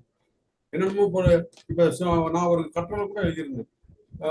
இழப்பதற்கு எதுவுமே இல்லையா தொழிலாளிக்கு? இன்னைக்கு அவன்கிட்ட வீடு இருக்கு, கார் இருக்கு, என்ன பல வசதிகள் இருக்கு, பொழுதுபோக்கு தேவைகள் இருக்கு, அதுக்கான பொருள்கள்லாம் வந்துருச்சா வீட்டுக்கு. அப்புறம் எப்படி இழப்பதற்கு ஒன்றும் இல்லைன்னு சொல்ல முடியும் போது அதற்கான விளக்கத்தையும் சொல்லி அந்த கட்டுரை இருக்கு. அப்படி அந்த கிளாஸ் ஸ்ட்ரகிள் என்பது அதை நோக்கி, அந்த புரட்சியை நோக்கி போயிடக்கூடாதுங்கிறதுக்கான கம்ஃபர்ட் ஜோன்ஸ் நிறைய ஏற்பாடு பண்ணுவாங்க. அதே மாதிரி இந்த கிளாஸ் ஸ்ட்ரகிள் என்பது அது வெறும் தொழிலாளிகளுக்கு மட்டுமே ஆதாயம் அளிக்கின்ற, பலன் அளிக்கின்ற ஏற்பாடு அல்ல. வர்க்க புரட்சி என்பது ஒட்டுமொத்த சமுதாயத்துக்கு என்ன சொன்ன மாதிரி சுதந்திரமான உலகத்தை படைக்கின்ற ஒரு புரட்சி. வரும் என்னுடைய கூலியை உயர்த்தி கொடு, எனக்கான லீவை கொடு, எனக்கான மருத்துவ விடுப்பை கொடு அப்படிங்கிறதல்ல. இன்றைய போராட்டங்கள் அப்படிதான் நடந்துட்டு இருக்கு. லெனின் சொல்லுவார், உன்னுடைய சிறு சிறு போராட்டங்களில் உனக்கு கிடைக்கிற வெற்றி அந்த மாபெரும் புரட்சியை நோக்கி ஒன்று உந்தி தள்ளட்டும் அப்படின்னு சொல்லுவார். ஆனா இன்னும் இந்த சிறு சிறு கோரிக்கைகளோடு தான் தொழிலாளி நிற்க வேண்டிய நிலைமை இருக்கு அப்படிங்கிறது. அதெல்லாம் மாறும். ஏன்னா முதலாளித்துவத்தோட இன்னொரு அம்சம் இருக்குல்ல, அப்படிலாம் பகிர்ந்து கொடுத்துறாதுங்கிறதுனாலே அதை சார்ந்து புதிய வளர்ச்சி போக்கு சார்ந்த வறுமை, நேற்றுக்கு இருந்த வறுமை இன்னைக்கு இருக்கிறது தேவையில்லை. ஆனா ஒரு வறுமை இருக்கும், ஏற்றத்தாழ்வு இருக்கும், அதுல புறக்கணிப்புகள் இருக்கும், அவமதிப்புகள் இருக்கும், துயரங்கள் இருக்கும். அப்ப அதெல்லாம் மீறிட்டு வரணும்னா சக மனிதர்களையும் மீட்டாடுதான் நானும் சுதந்திரமா இருக்குங்கிற பிள்ளைக்கே முதல்ல தொழிலாளி வருவார். அதற்காகத்தான் மற்ற மனிதர்களையும் சேர்த்தா அந்த விடுதலைக்காக சேர்ந்து போராடுகிறா மாறுவாரு. அது மாதிரி அவரு மார்க்ஸ் கனவு கண்டபடி அவர் ஒரு கணிப்பு என்னன்னா, முதலாளித்துவத்துடைய பலவீனமான கண்ணி எங்க இருக்கிறோ அந்த கண்ணியை உடைத்துக் கொண்டுதான் புரட்சி நடக்கும்னு சொன்னார். அந்த வகையில அவர் எதிர்பார்த்தது என்னன்னாக்கா, அமெரிக்கா உள்ளிட்ட சில மேற்கத்திய நாடுகள்ல தான் முதலாளித்துவம் வளர்ந்த நிலையில இருக்கு, அங்கதான் அந்த பலவீனம் ஏற்படும், அங்க புரட்சி வரும் கூட எதிர்பார்த்தார். ஆனா கொஞ்சம் நம்ம பார்த்தோம், ரஷ்யாவில் நடந்தது, அப்புறம் சைனாவில் நடந்தது, வேற சில 16 நாடுகள்ல வந்தது அதெல்லாம் பார்க்கணும். இதெல்லாம் முதலாளித்துவத்தின் வளர்ச்சியை கண்ட நாடுகள் அல்ல, இது ஒரு வரலாற்று முரண். அப்ப அங்க அங்க ஐயா சொன்னாங்க, அங்க சோசியலிச மாடல் அங்க செய்து பார்க்கப்பட்டது. கம்யூனிஸ்ட நாடு இன்னும் இது வரைக்கும் எதுவும் வரல. அதே போல கம்யூனிஸ்ட் ஏன் தோத்து போச்சுங்கிற கேள்விக்கே இடம் இல்லை, அது இன்னும் வரவே இல்லையே. வராத எப்படி தோல்வி அடையும்? சோசியலிசம் தான் அதை நோக்கி போகிற ஒரு ஸ்டெப். அது கூட ஒரு நடைமுறை, ஒரு பயிற்சி முறையாத்தான் இருந்துட்டு இருக்கு. சைனா போராடிக்கிட்டே இருக்கு அதெல்லாம் சரிப்படுத்துறது. ரஷ்யாக்காரன் விட்டுட்டு போயிட்டான், என்னால முடியலன்னு விட்டுட்டு போயிட்டான். வேற சில நாடுகள் எனக்கு சம்பந்தமே இல்லாம போயிடுச்சு. ஆனா முன்னாள் சோசியலிச நாடுகள் சொல்றாங்க, அந்த படத்துல ஒரு 4 நாடுகள் தான் அதை பற்றிய ஒரு நம்பிக்கையை கொடுத்து கொண்டே இருக்கின்றன அப்படிங்கிற நிலைமையெல்லாம் இருக்கிறது. இது சம்பந்தமா அழகா கேட்டாங்க மார்க்ஸ் அவருடைய கடைசி காலத்தை பத்தி நீங்க கேட்டீங்க. சன்னா சொல்லும் போதே கேட்கும் போதே நமக்கு உருக்கமா இருக்கு. இது சம்பந்தமா நான் மூலதனம் எழுதப்பட்ட கதை அப்படின்னு ஒரு சிறு புத்தகம், மார்சலோ முஸ்டோ எழுதின புத்தகம், அதை தமிழ்ல மொழிபெயர்க்கிற அருமையான வாய்ப்பு எனக்கு கிடைச்சது. அதுல அந்த மூலதனத்துல ஒவ்வொரு அத்தியாயத்தை எழுதுகிற போதும் அவர்களுடைய உடல்நிலை எப்படி மோசமாகிட்டே இருந்தது, அவருடைய பொருளாதார நிலைமை எப்படி சரிஞ்சுக்கிட்டே இருந்தது. என்ன ஒரு சில நேரங்கள்ல எங்கள்ஸ்னால குறிப்பிட்ட நேரத்துல பணம் அனுப்ப முடியாம போகணும். அப்ப அந்த குடும்பம் பட்ட துயரங்கள், அந்த பிள்ளைகள் பட்ட துயரங்கள், ஜென்னிக்கு ஏற்பட்ட துயரங்கள். ஆனா அதெல்லாம் எப்படி ஒரு வெடிச்சிடாம இவருடைய அந்த எழுத்து முயற்சி எந்த வகையிலும் பாதிச்சிடக்கூடாதுங்கிறக்கா, இருமல் கூட முடியாத அளவுக்கு, எந்திரிச்சு உட்கார முடியாத அளவுக்கு இருந்தவர் விடாம தன்னுடைய உடம்பை அதுக்காக தேர்த்திக்கிட்டு உட்கார்ந்து எழுதுறாரு.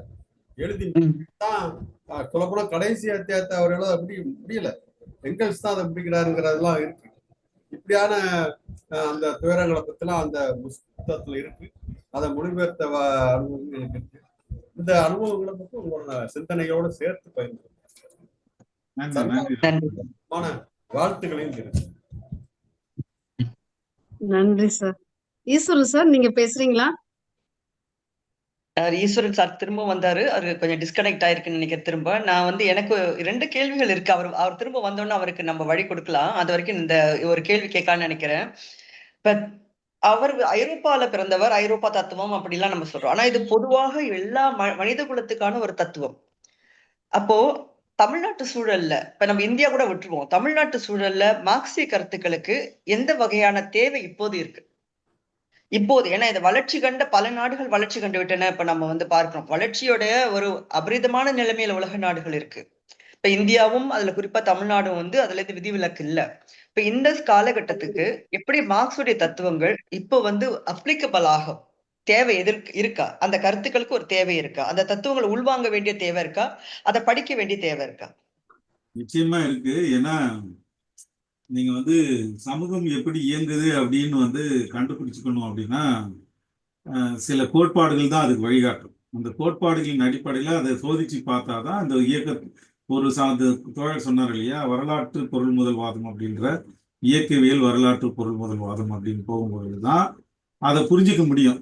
இன்னைக்கு நடக்கிறத வச்சுக்கிட்டு இதுதான் இதுதான் இயல்பான ஒரு சொசைட்டி அப்படின்னு நாம தப்பு கணக்கு போடக்கூடாது. இது வந்து வளர்ந்து வருகின்ற சூழல்ல இன்னைக்கு ஒரு நிலையை அடைஞ்சிருக்குது. நாளைக்கு எப்படி ஆகும் அப்படின்றதுக்கான ஒரு முன்னோக்கி பார்ப்பதற்கு நமக்கு ஒரு கருவி தேவைப்படுது. அந்த கருவி தான் மார்க்சியம் என்கின்ற ஒரு கருவி. அதை படிக்கிறதன் மூலமாகத்தான் இன்னைக்கு நாம என்ன செய்யணும் அப்படின்றதுக்கு தோணும். நம்ம கம்யூனிஸ்ட் சமுதாயம் நம்ம காலத்திலேயே உருவாயிடும் அப்படின்னு சொல்லிட்டு நம்ம சொல்லல, மார்க்ஸும் அதை சொல்லல.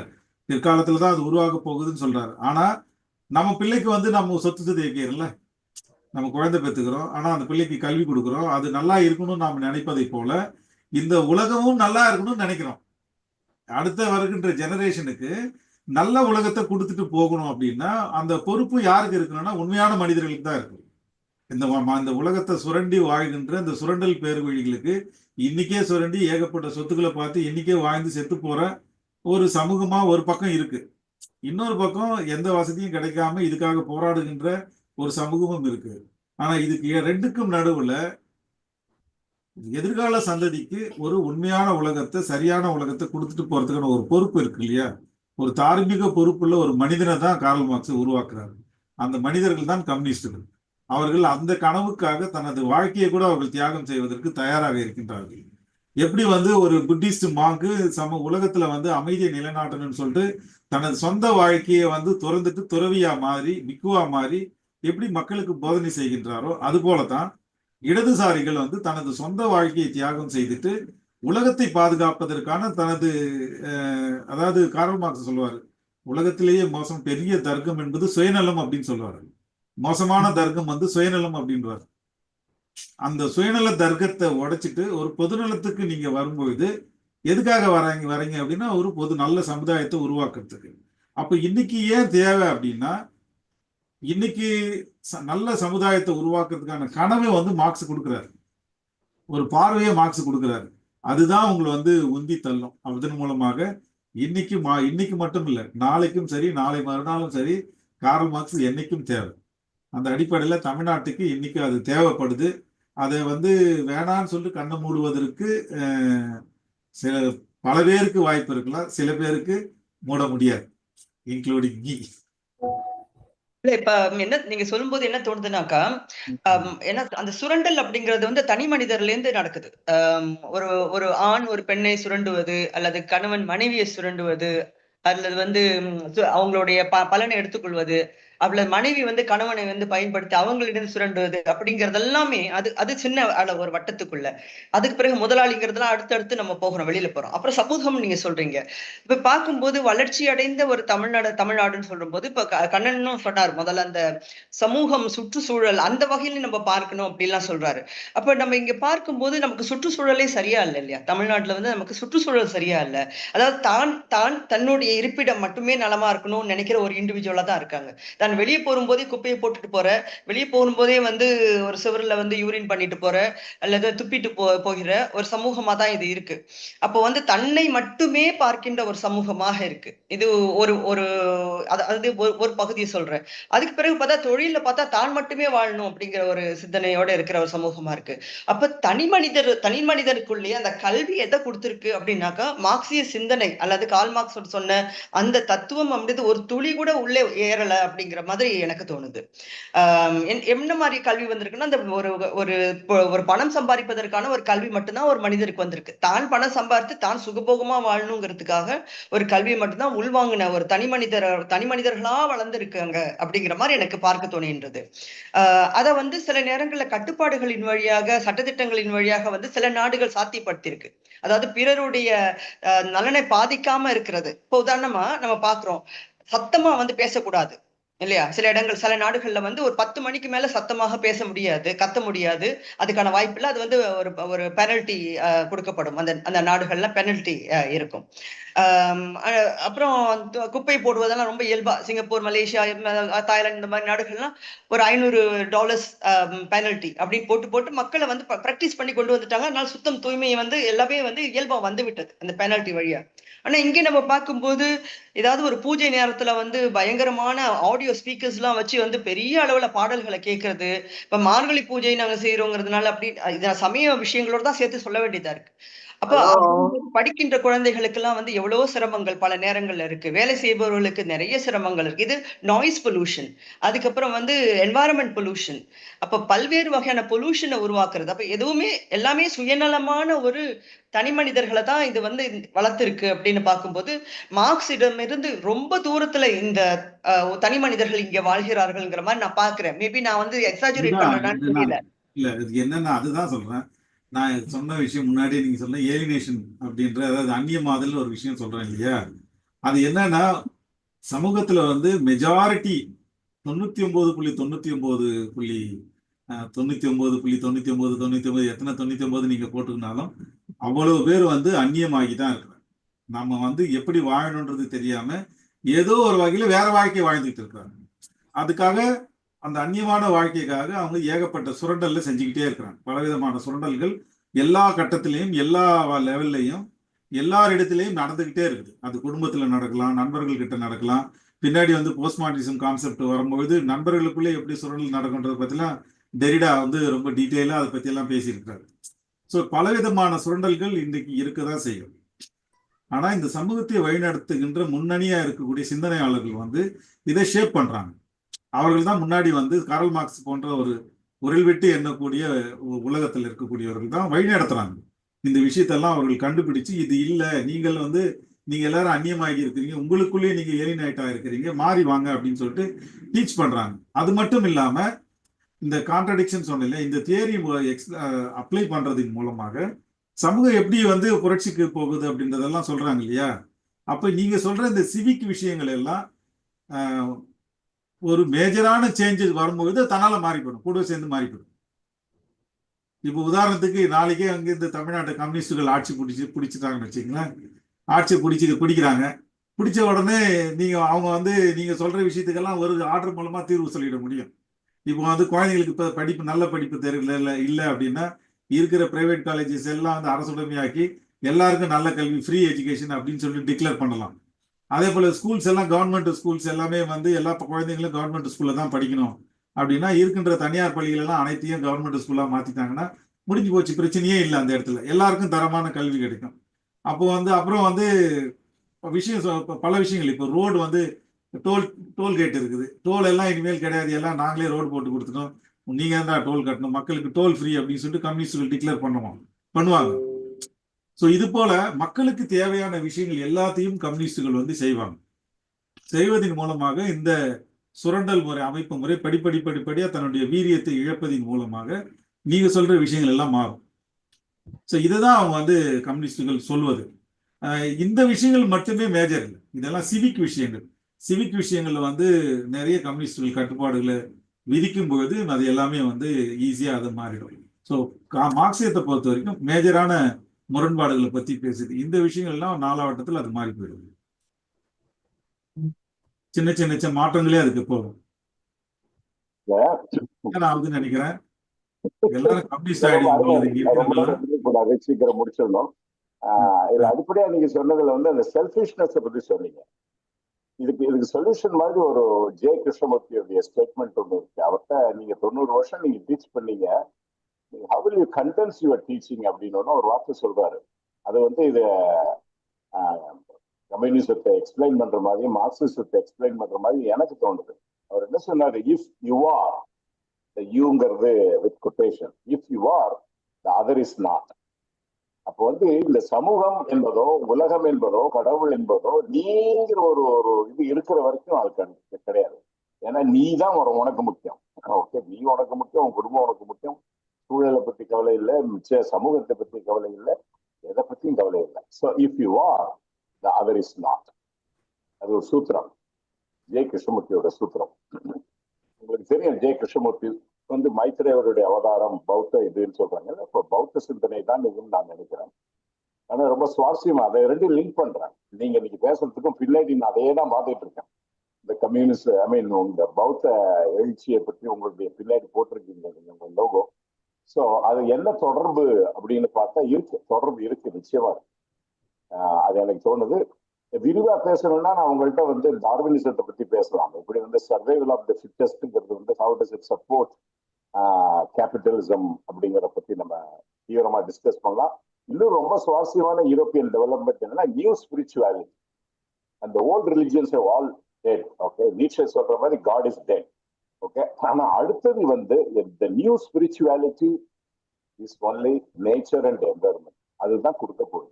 அதான் இட்ஸ் கோயிங் டுவர்ட்ஸ் தட். அதுல வரதுல வந்து அதுல எல்லாமே வந்து நம்ம எப்படி நம்மளை வந்து இந்த உலகத்தோட நம்ம ஹார்மோனைஸ் பண்ணிக்கிறோம் அப்படிங்கிறத பொறுத்து தான் வந்து எதிர்காலம்ங்கிறதே இருக்கு. நீங்க சொன்னீங்க குழந்தைகளுக்கு நம்ம வருங்காலம்னு. நம்ம வருங்காலமே கொடுக்கல. உண்மையில வந்து அவங்கள வந்து ரொம்ப ஒரு வறட்சியான ஒரு உலகத்துலதான் நம்ம விட்டுட்டு போறோம். ஆக இதுக்கு எல்லாத்துக்கும் அடிப்படை காரணம் என்னன்னா, நீங்க சொன்ன ஏலியனேஷன்ங்கிறத நான் எப்படி பாக்குறேன்னா, இந்த உலகத்தோட நம்ம ஒன்றுல ரொம்ப ஏலியனேட் ஆயிருக்கும். இப்ப நீங்க பாத்தீங்கன்னா இந்த எல்லா உயிரிகள்லையும் பார்த்தா மனிதன் மட்டும்தான் இப்படி ஏலியனேட் ஆயிருக்கான். மனிதன் மட்டும்தான் வேஸ்ட் ப்ரொடியூஸ் பண்றான். மிச்சம் எந்த ஆர்கனைசமும் பண்றது இல்லை. ஸோ மனுஷன் ஏலியனேட் ஆனதுனால தான் இந்த whole planet is in big crisis. Okay, அதுவும் கம்யூனிசமும் சேர்ந்துதான் போகுது. Thank you. I don't want to talk much. முடிச்சிடலாம் சார். வேற யாரும் கேள்வி இல்லைன்னு நினைக்கிறேன். நிகழ்ச்சியை முடிச்சிருவோமா? இதுக்கு கேட்டுப்போம். ஏன்னா சில பேருக்கு வந்து அன்மியூட் பண்றதுக்கு கொஞ்சம் சிரமமா இருக்கு. யாருக்காவது கேள்விகள் இருக்கா? நீங்க கை கூட உயர்த்தலாம். அப்படி இல்லைனாக்கா நீங்க அன்மியூட் பண்ணிக்கலாம்.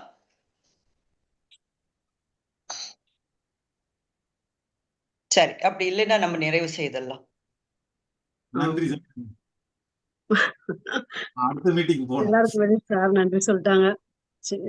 சன்னா சாருக்கு வந்து இந்த நேரத்துல மிக நன்றியை சொல்லணும். ஏன்னா உலகம் கண்ட புரட்சியாளர் காரல் மார்க்ஸ் அன்றும் இன்றும் என்றும் நமக்கு வழிகாட்டக்கூடிய மிகப்பெரிய தத்துவவாதி.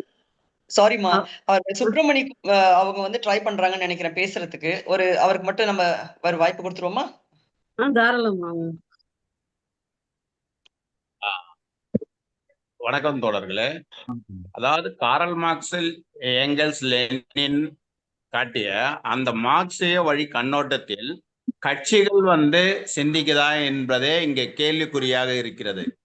அப்படி இருக்கும்போது அது சார்ந்த கலாச்சாரம், அது சார்ந்த பண்பாடு, அது சார்ந்த பொருளாதார கண்ணோட்டங்கள் எல்லாம் இன்றைக்கு இளைஞர்களுக்கு ஒரு புரிதல் இல்லாமல் ஒன்றை தொடர்புபடுத்தி பார்க்காமல் பல பேர் பல விஷயங்களில் வந்து கற்று தேர்ந்தாலும் கட்சி அவங்களுடைய நடைமுறையையும் கட்சி காட்டக்கூடிய வழிமுறையையும் முரண்பாடாக பல பேர் வெளியே சென்று கொண்டிருக்கிறார்கள்.